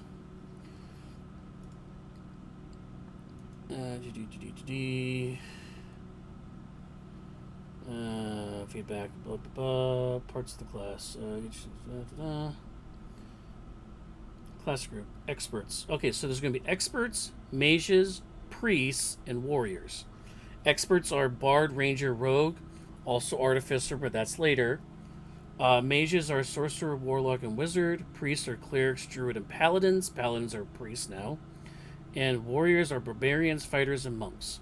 The expert, to answer your question, are polymaths who have the expertise feature in elements of other classes.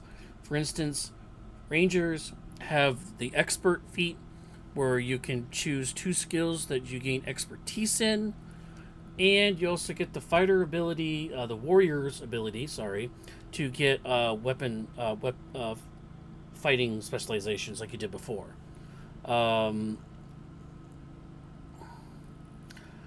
But I don't think they're going to neglect other classes. Like, but there are I think there is a gap between, like, everybody plays a cleric, a paladin, a wizard, or sorlock. Not too many people play ranger unless you play the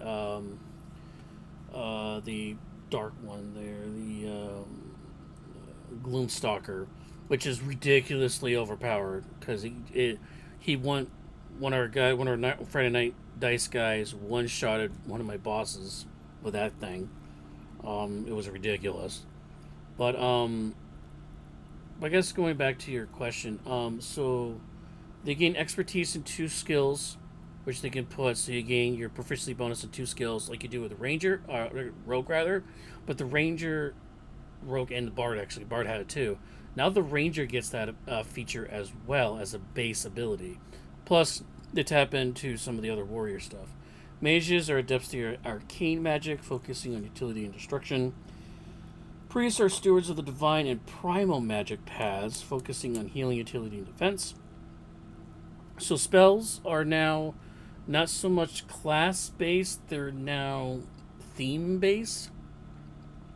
There's arcane, which is the destruction or creation of things. There's divine, which is holy magic, I could say. And there's primal, which is elemental, earth, animal type of things. So that they broke it down to those things. It now seems like you get things at Bard every level other than 13 and 17. Yeah, they actually increased the, at least for Ranger at least, you gain your subclass ability, for instance, Hunter, because that is the base class for D&D. Instead of getting it at 7th level, you actually get it at 6th level. So you actually get it a little bit earlier now, which I think is not bad. I mean, that definitely helps it even more. And also, Warriors, Masters of Combat, who can deal damage and endure many wounds. So I guess they're using the fighter, maybe the fighter feat of Second Wind. Maybe they get that ability. But it is going to be interesting what monks can end up with, because monk is another one of those classes that gets neglected a lot, like you mentioned. But I mean, giving a buff to those classes that are getting neglected is not a bad thing. I mean, it creates more variety, really. Yeah, knock it out, knock your stuff out. I mean, there's 2 UAs. So there's one there, and there's the other one. So these are the 2 UAs that are out now. There's going to be more, of course, more UAs coming out, because you got all these other mages, priests, and warriors to come out as well. There might be more feats that come out. So there's still, you got a long way to go. So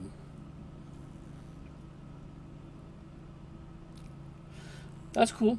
I do have a villain in mind for one of my I'm going to be doing I do two I'm doing two games. One is my online one, Friday Night Dice. I'm doing another one at home, which I am not going to be recording or anything right now. It's a very new group to each other. But that campaign that I'm going to be DMing, it is going to be based in Exandria, which is D&D, which is Critical Role. However, I'm not going to follow any of the their shows and like that. The campaign setting is going to be the same. All the towns are going to be the same, like Hupperduke or the Dodeli Empire, stuff like that.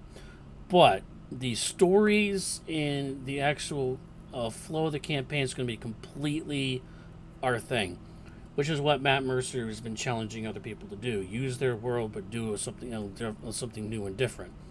And on one of my groups, their boss, the bad guy for that particular character is going to be their older brother, and it's actually one of the other characters I made and tested out for myself.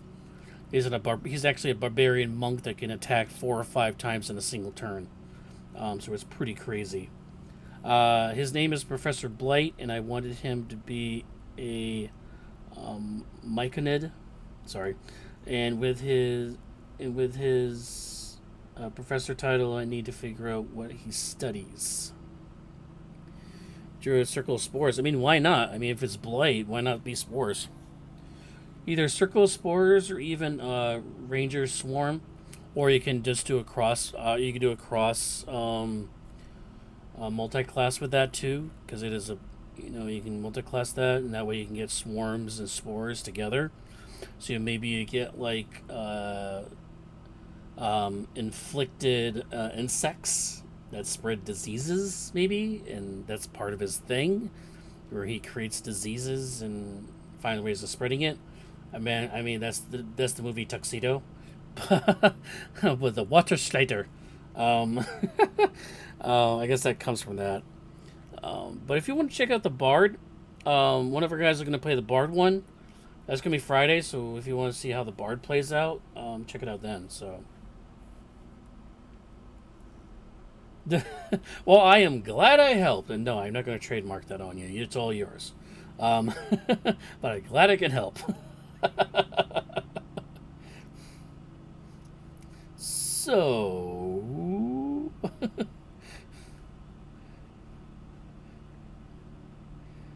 um, okay. I lost my place. What was I doing? I had completely lost my place of what I was supposed to be doing for this. Oh, finding the magic on him. Goddamn. So he spreads diseases through plants and makes like new species of plants grow in places that he wants to destroy. Okay. There is a patron that kind of does that.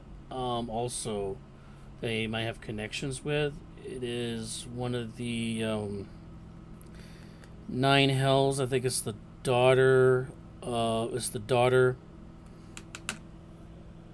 There, I can't remember her name. But she actually destroyed the garden that was originally owned by the hag, and she turned the hag's body basically into the new landscape of this level of Nine Hells, and created like gardens and stuff out of that too. So that's kind of that whole. I mean, make it yours, but there's stuff out there if you want to look at it and get some ideas from that, and then adapt it to what this particular person has. And it might do to their your party that's going to be fighting them or discovering them. I know that the one I'm doing, and hopefully there's nobody in chat. The spoilers, nobody's going to watch this. The boss that they're going to fight, there's specific things that their followers do that is their teeth rot, because they poison the water is poisonous to regular people, but as a tribute to test themselves to give faith to this really evil entity, a sub god entity that they praise, they drink the water, which actually gives them severe tooth decay. And that's going to be a hint that some of the people that might run into are going to be those. It's going to be that kind of thing. So little stuff like that to like give a little tips of interest for your party, try out. So kudos to that. I like the idea. Professor Blight, with a druid of circle of spores. That sounds pretty darn cool, actually. Definitely gonna dig that. So the one of Nature's Mantle was the one I kind of landed on. The only other one I could think of would be a ring, but there really isn't many rings to choose from, other than shielded mind reading.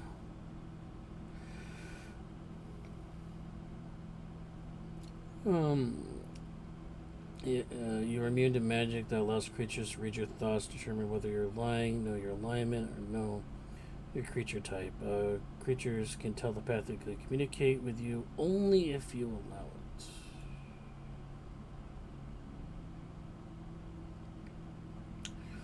I would make it as a character for yourself. That's how I do it. Make it for a character, because I actually made like 2 or 3 villains for my campaign. Make it a character that you would play yourself, and then buff them up a bit with like maybe resistances. Yeah, just pull out a character sheet and just create a character, and but make it so give them a theme, give them a. Because again, evil and good is. I mean, you have to look at like there's a good example of a movie coming out, Black Adam. Black Adam, like he wants to save the world in his perspective of what's good for him or the people he cares about, but has a complete disregard of what those actions are, and that's the evil portion of it. So evil, like you still care about something, but your means of getting to that point is like mass destruction. Is like I care about this wife of mine who died. I want to bring her back, and I'll do anything to bring her back for her. And you destroy things in your course to get to that point, versus helping others to help you to get to that point. I mean, it's just try to find like a character that kind of has that mentality, maybe. And hey, when in doubt, make it a sleazy like maybe make it a sleazy barkeep owner that lives in the basement. That that makes good and bad deals in the side. Hey, when in doubt, do that too. Yeah, I think I'm gonna go for the nature mantle just because it's interesting and different. Thank you, Nightbot. Appreciate you. Yeah, all my VODs and cut downs of my videos and stuff are available on SaberWolf18 on YouTube. That's where most of my content ends up. And some of it's cut down so versus the long form of it. So, yeah.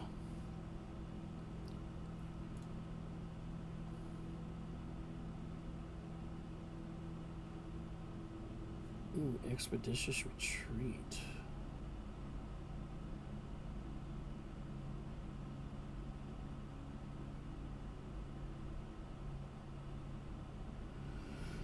But I'm using my bonus action to attack, so I guess that doesn't help.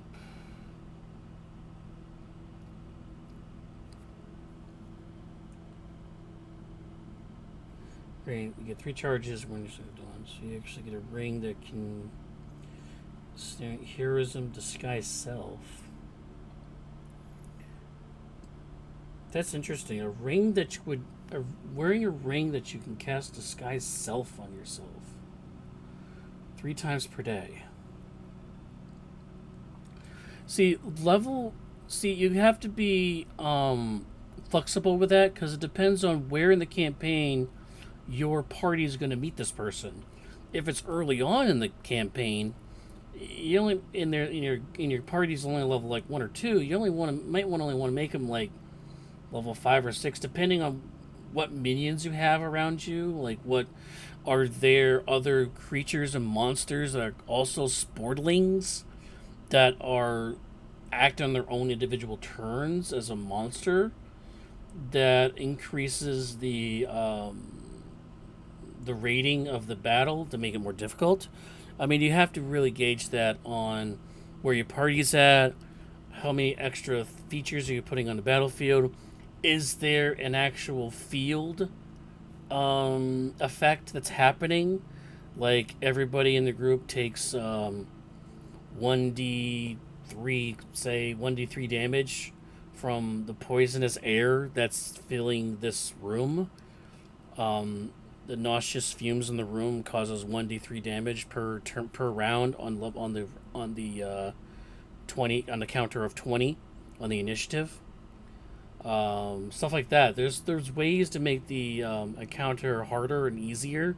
So as for level, I would make it a make three different versions. Make like a level 5, a level 11, and like I don't know, like maybe a level 17 maybe.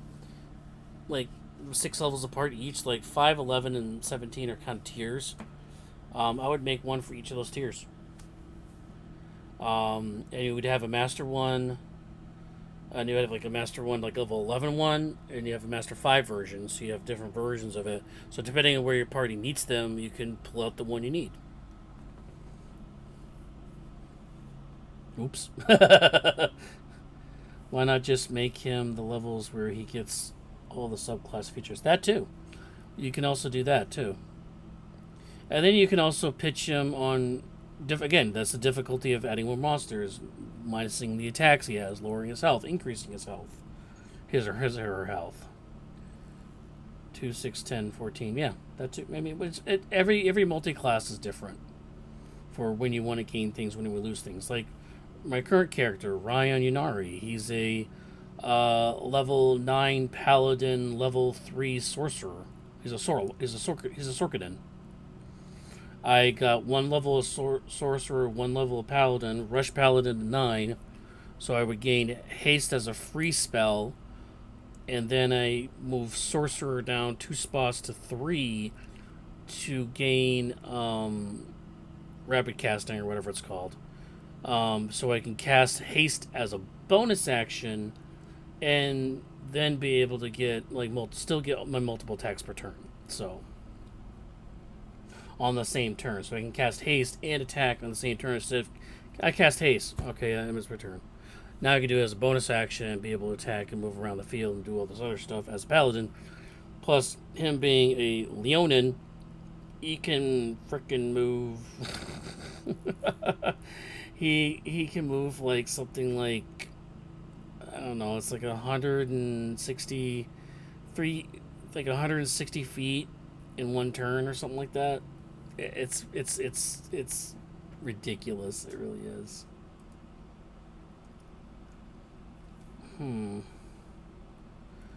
So a ring to disguise self.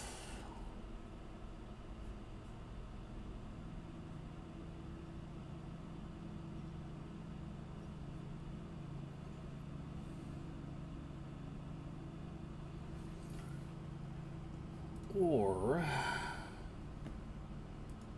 Nature's Mantle. Nope, that was on the right page. Shoot. Which allows you to basically kind of do the same thing. Hide as a bonus action. The thing is, I'm not really doing roguey things for sneak attack or anything. I mean, you just kind of hide. And I already have stealth and pass without trace, so... Blah.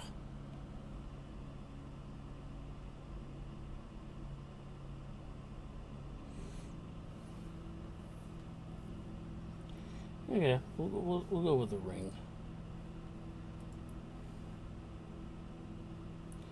So this will be the Demir.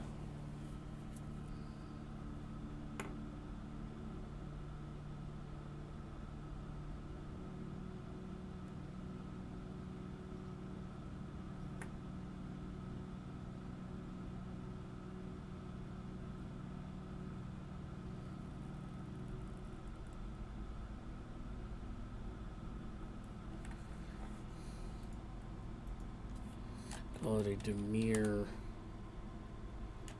ring. It's not gonna weigh anything.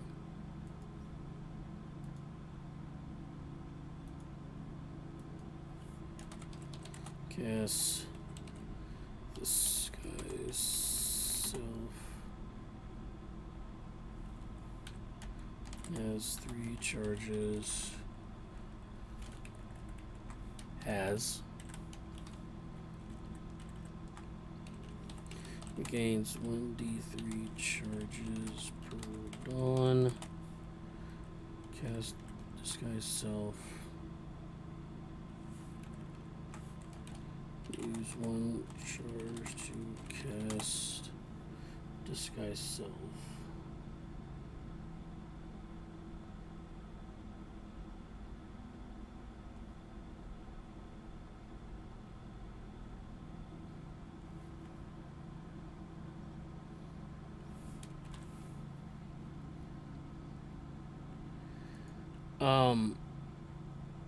If you, are you using roll 20?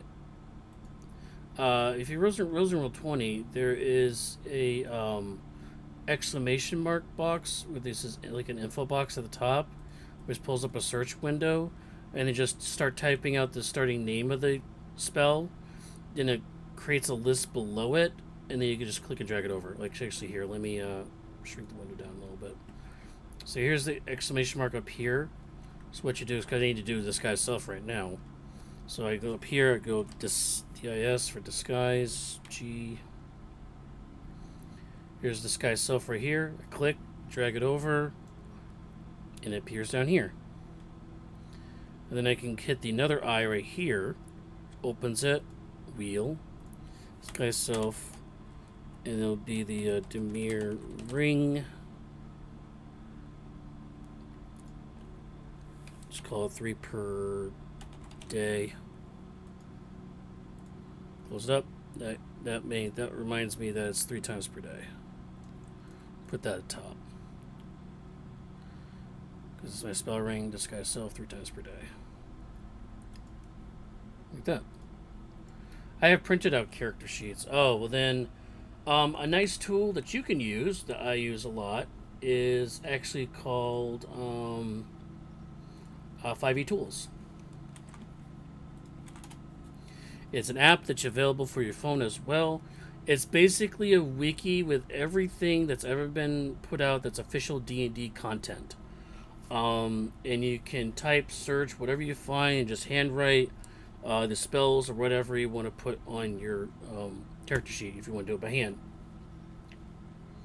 Finally, one of the edit printed.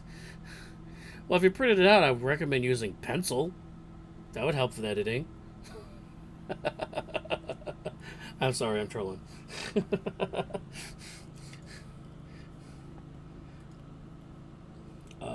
Okay, so we'll do that. That's a cool item to have. So we have 19 armor. We have 68 HP as a 5th level ranger. We also have to grab the rest of our gear, which we automatically can just get whatever we want, pretty much. So we are going to grab a rapier.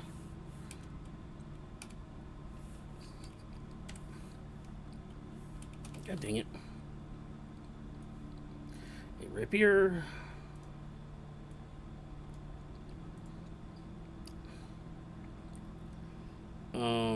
Hunter's Mark doesn't technically go there. It actually goes down here.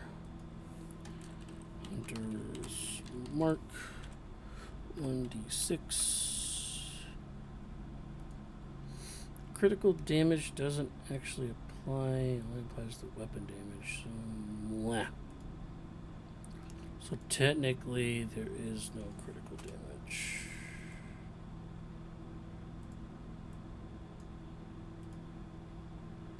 Okay.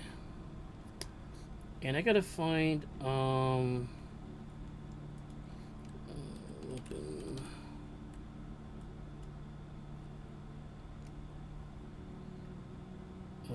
Properties. Oh, damn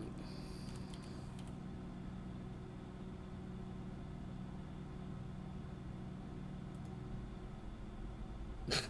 Takes me to the same damn page. That's not helpful.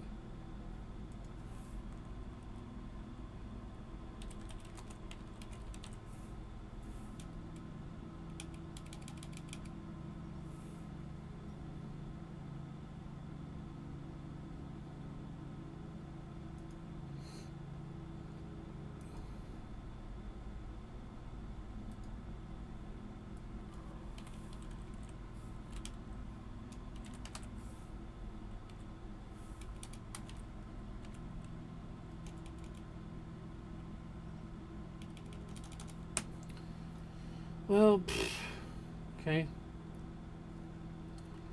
Guessing just, what, a dagger? It's 1d4. Short sword, right? Short sword is a finesse light as well. Does 1d6. Okay, short sword done.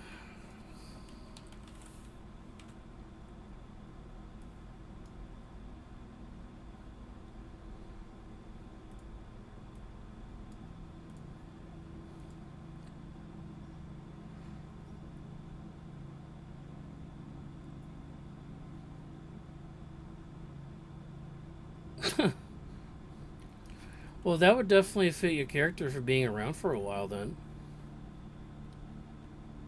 Or boss or villain.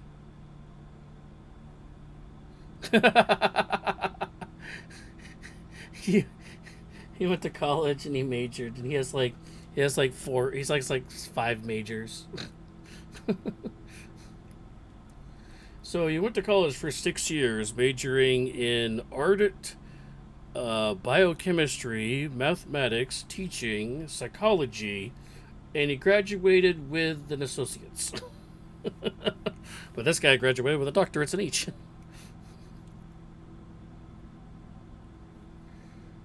Yeah. Biochemistry, agriculture. He's an Aggie. That professor out there, he's an Aggie. He went to an agricultural school.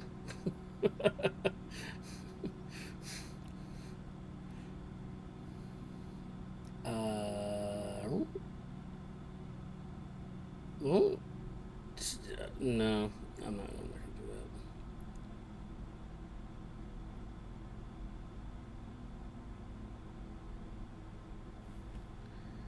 that. Let me just refresh my memory what that means. Oh, yes, the fungi people. There is, let's see,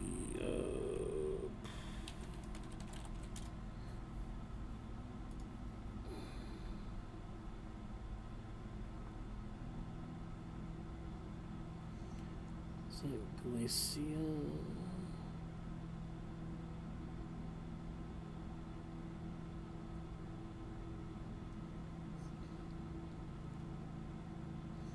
I want to say it's Fernia. Oh, ooh. I say Fernia's the one that did that.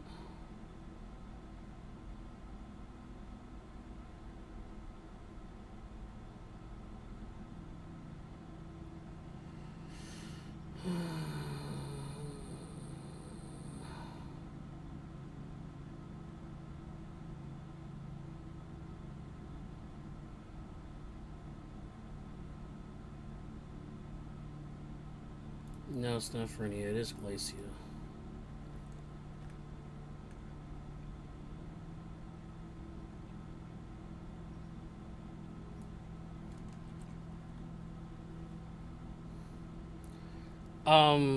Druidcraft, maybe? Predicting the weather, create like stinky smells and stuff.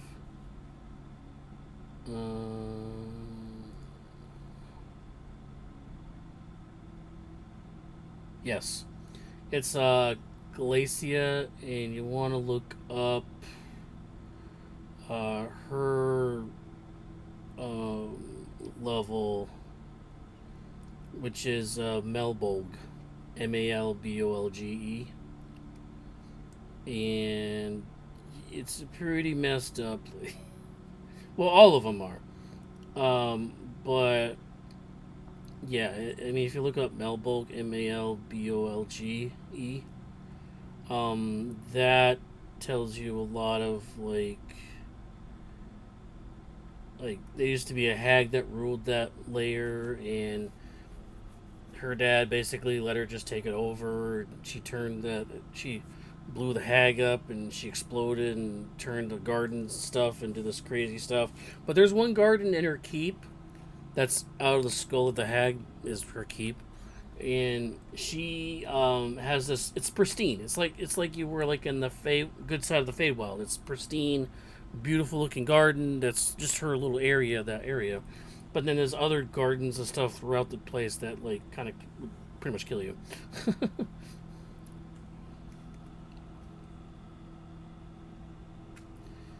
Yeah, I mean, level 3 is a pretty big jump, though. So, I mean, when you think about it, level 3, I mean, you get a good, for classes, you get a lot of good starting abilities, and you can multi class into something else pretty good, too. Especially Warlocks. Warlocks are very powerful at level 1, so just be mindful of that when you start at level 3. I'm starting my guys at level 2, and that's still kind of level 1 or 2, because I'm like, because level 2 is a pretty good jump, and that's what we started in our campaign. I was able to start with all these tools to prevent myself from failing on a roll. Like I could just roll an extra 2d4, well, actually 3d4 even, to make sure the roll was good at level 2. So, but then again, my crew, the Friday Night Dice crew, we are mix. I don't want to say min maxers, but we just know how to get the most out of things at least. Yep.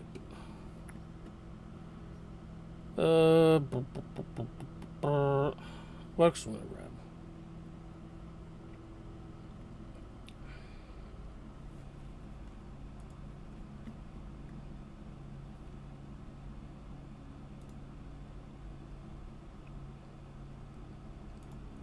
Adventuring gear. Here we go. An apex. Caltrips. Plug and tackle.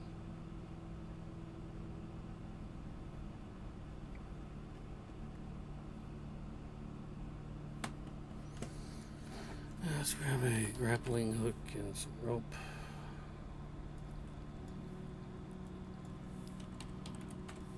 I already got cartographer's tools.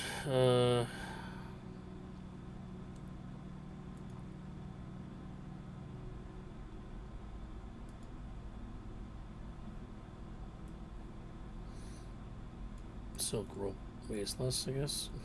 Okay, sure.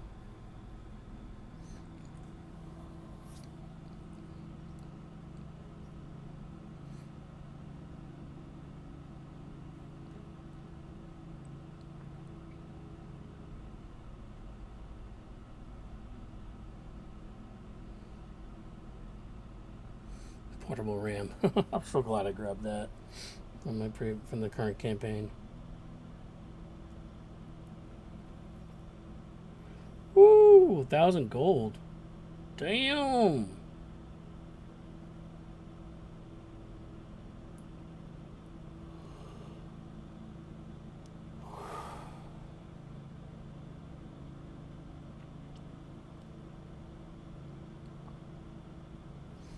Pitons.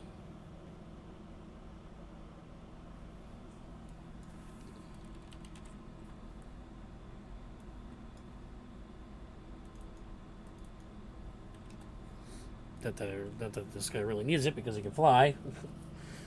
But whatever.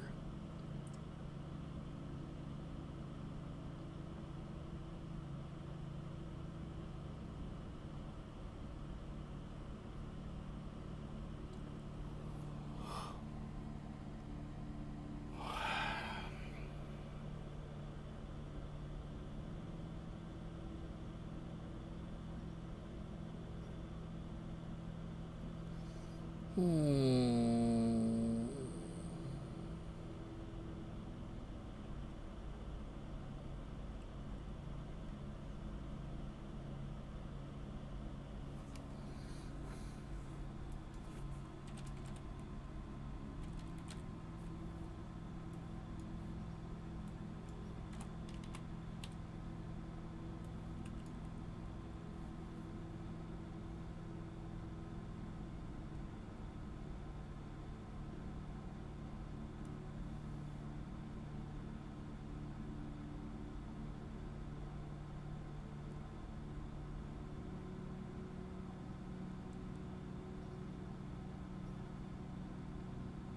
Hmm. Ba, ba, ba, ba.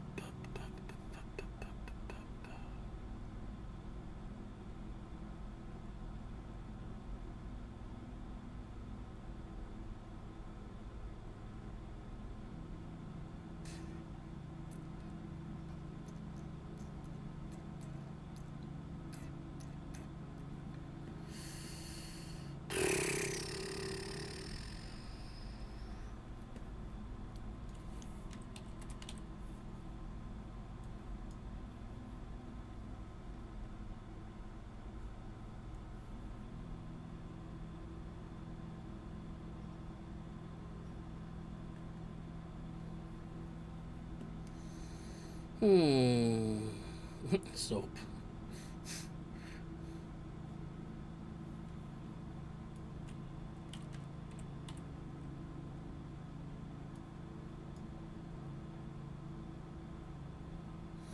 Alright, I think we're good to go.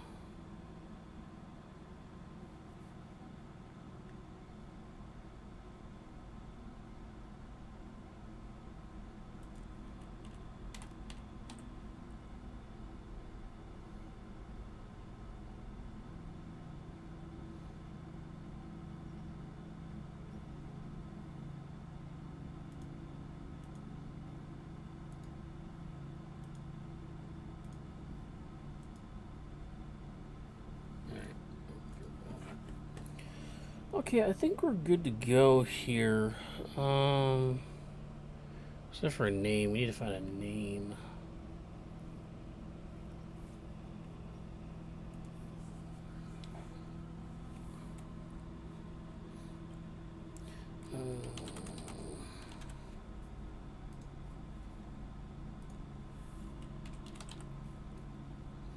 Kiba?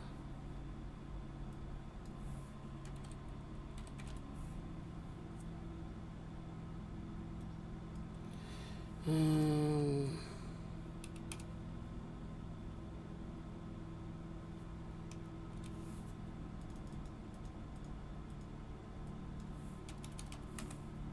the heck?2回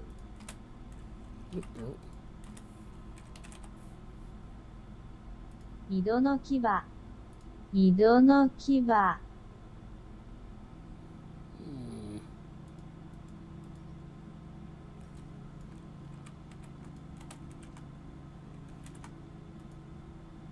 It does. It autocorrects it.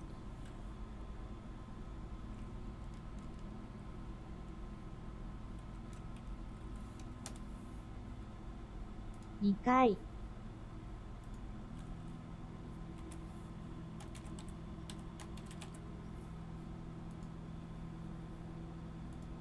There we go. He doesn't really have any resources, I guess, except for flight.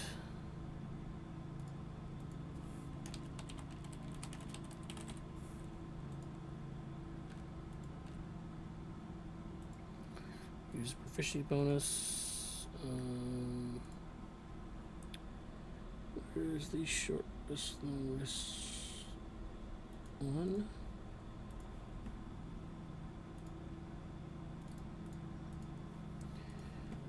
The angelic is on a long.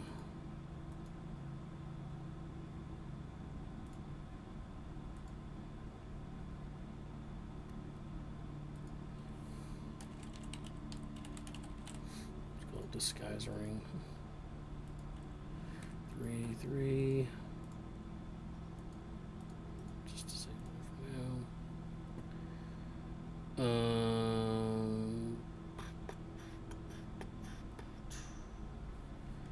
Oh, do you need to,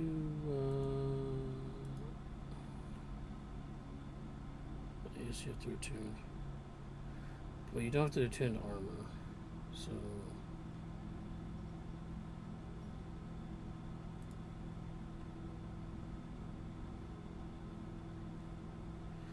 Right?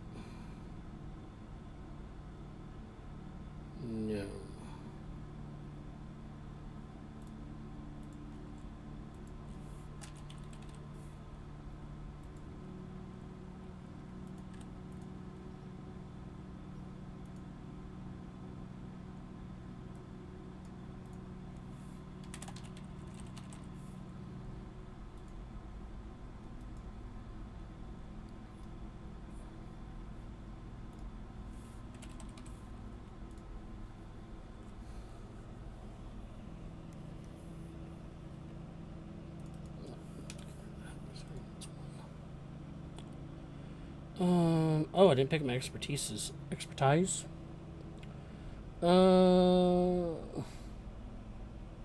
Stealth is already... Wait, am I expertise in stealth already? No, that score is just that high. Oof. Wait, why is it 8?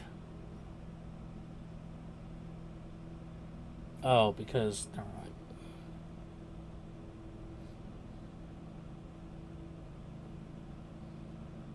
Yeah, let's do the basic to perception and fucking stealth.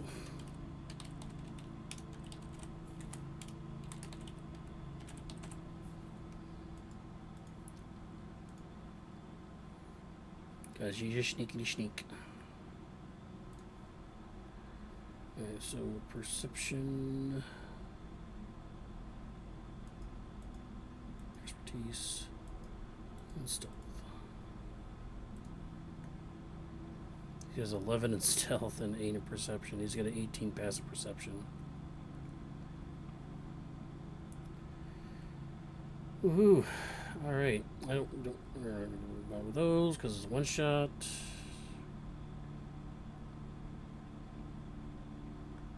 I think we're pretty good. I think we got everything we need to get in. Pretty cool build. I mean, so basically, he gets 3 attacks, 2 with a rapier, 1 with a short sword. He has Hunter's Mark, which he doesn't have to concentrate on. So you can choose any of these other ones to concentrate on top of that. So you can actually have Fairy Fire up, or Detect Magic up, Fairy Fire up, Pass Without a Traces it can be up, and Enhanceability can be up. Which I'm going to have to edit this because it's all blurred together.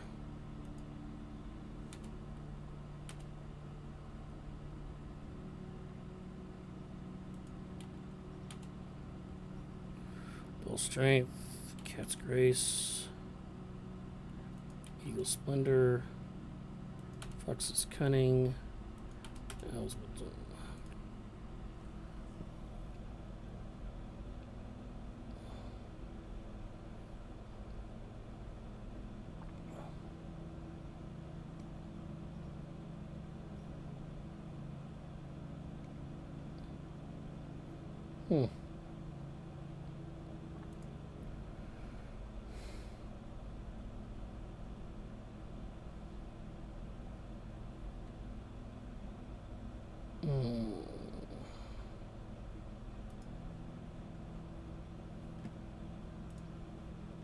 I should have grabbed Moonbeam now, because you can actually use Moonbeam, but you have to move it as an action, right? So I don't think that would work very well, because it means you have to use his entire attack round just to move the damn thing.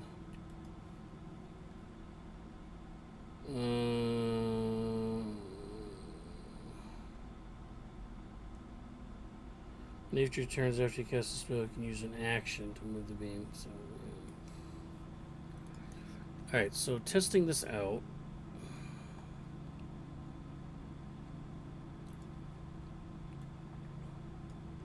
So he gets 2 attacks.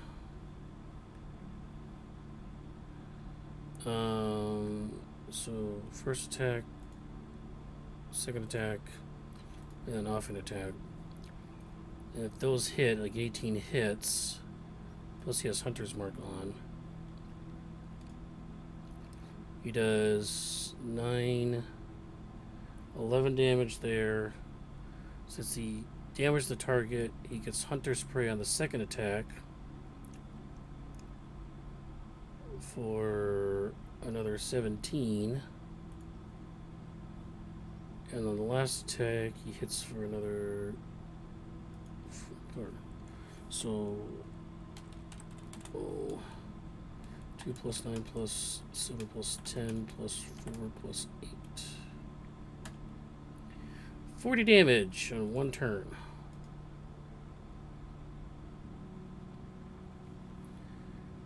So if we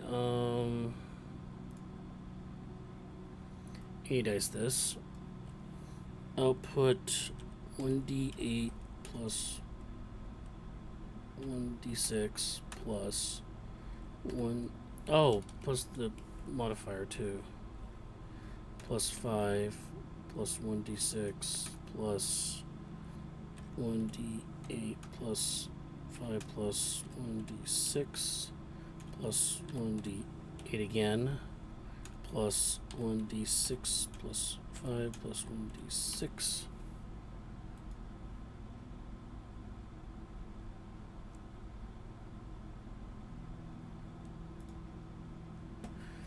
So the average amount of damage for this is around 42 to 43 damage, 42 and a half. So this build will consistently deal anywhere between 34 to 51 damage per turn. 42 and a half damage per turn.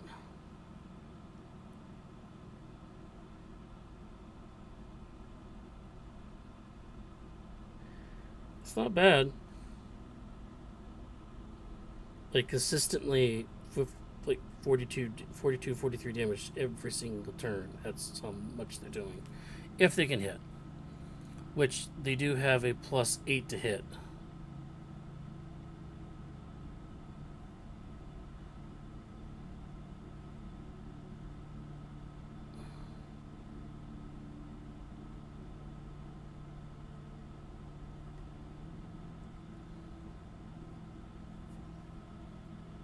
Yeah.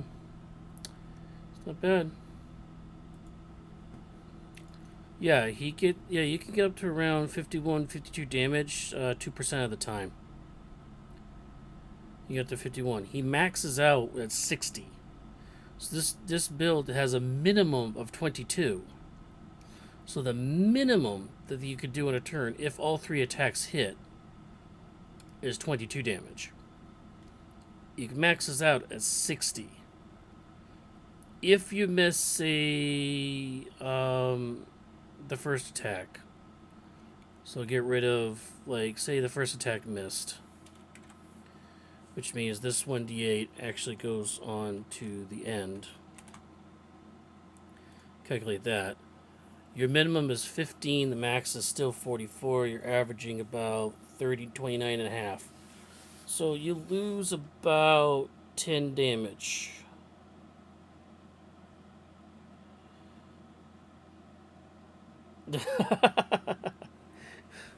Dude, just watch our podcasts and our games and stuff. I mean, Ryan alone, like with smites and everything per attack, I've done like 80 to 90 damage on a turn with Ryan. But yeah, this oops. Yeah, but this build does 5 plus 1d6. Yeah, does consistently 42 and a half damage per turn. Consistently. So you're looking at anywhere between 39 to 46, right? 39 to 46. 6.06, 6.7, 7.16,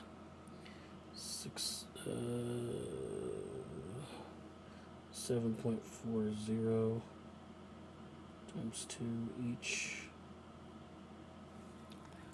So, do some math here for you all. 6.06 plus 6.7 plus 7.16 plus 7.4 times 2.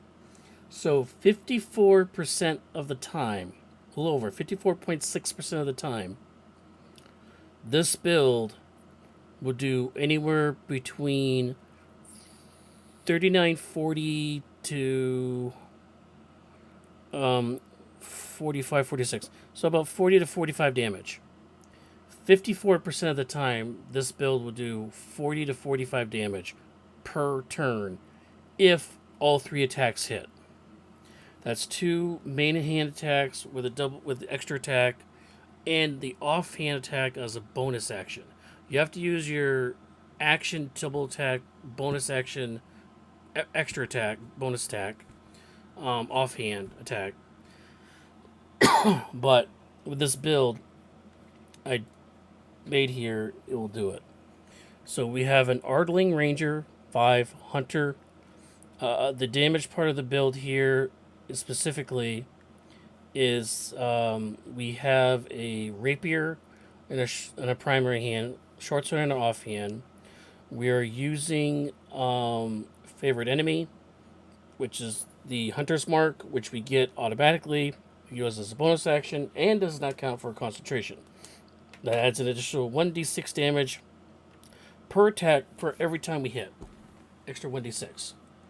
We also took fighting style to weapon fighting, which means we add our ability modifier to the damage of the extra attack. So the offhand attack, we add our modifier, which is +5 because it's a finesse weapon. So we're adding a +5 to that. And then we also grab defensive duelist, since we're holding a finesse weapon. Melee attack, I can use a reaction to add my proficiency bonus to my armor class. So I can actually add that on now. AC modifier 3. It's 3, and it's called defensive duelist. So if I get attacked, I can always raise my armor class by +3, up to 22. How do I add AC with armor worn? So various armors gives you. So if you go to the handy dandy 5e tools, you type in armor, and you pop the table there. It tells you armor AC 11 plus dex modifier, 12 plus dex modifier, 13 plus dex modifier, max of 2, so on and so forth. So you take the base amount and then you add your dexterity to it manually. So if you get studded leather armor, it's a base of 12. My dexterity is 5, so I add 5 to that, and you get your 17. So make sure you know which armor you grab, note which the armor class is next to it, and go from there. Ring mail, chain mail, splint, plate, you cannot add your dexterity modifier, which is why you never wear ring mail. Oh, and also note if you get disadvantage on your stealth as well. Now I also took serpent scale mail, which is one of my favorites. This allows you to wear scale mail, which gives you a 14 base armor class, but this special mail prevents you from getting the dex modifier max of 2. You get it unlimitedly, so I get the full effect of 5. And it also negates the disadvantage that you get on stealth. So I still get my full stealth at +11 on a regular roll. And since the base is 14 with a 5 bonus because of my dex, we get a 19 armor class. Basically plate mail with a shield, or splint mail with a shield as our base armor. So we have the same base armor class as a freaking fighter does, a fighter. And we're not even using a shield; we're using 2 weapons. And because I'm grabbing that defensive finesse one, if we get attacked and they hit me with a 21. Well, I can use my reaction and make it a 22. So it's like a shield. It's like casting the shield spell.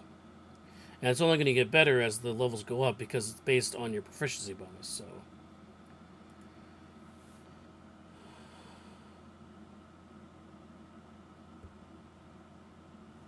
that's a start. Level 2 is a start. I would definitely not make a boss fight level 2. Boss fight would be level 6 because don't forget, you're fighting like 3, 4, 5, however big the party is. So and they get 4 or 5 turns for your just one, unless you use legendary actions to make the battle more interesting and another way to make it more difficult.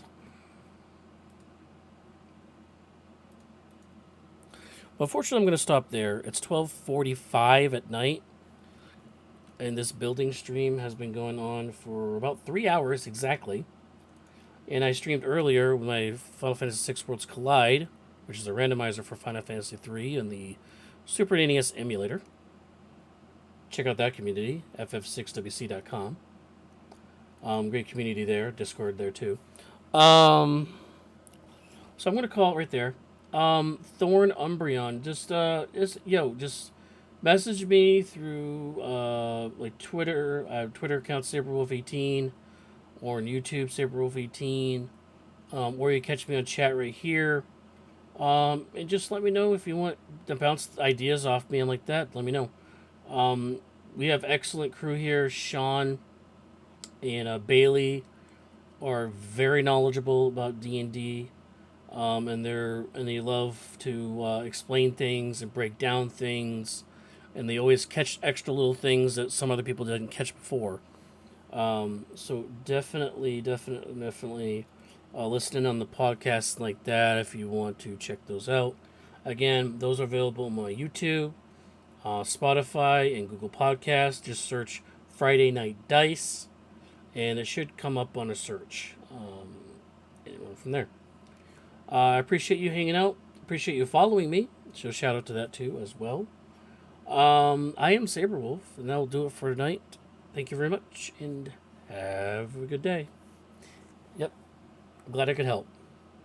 Bye-bye.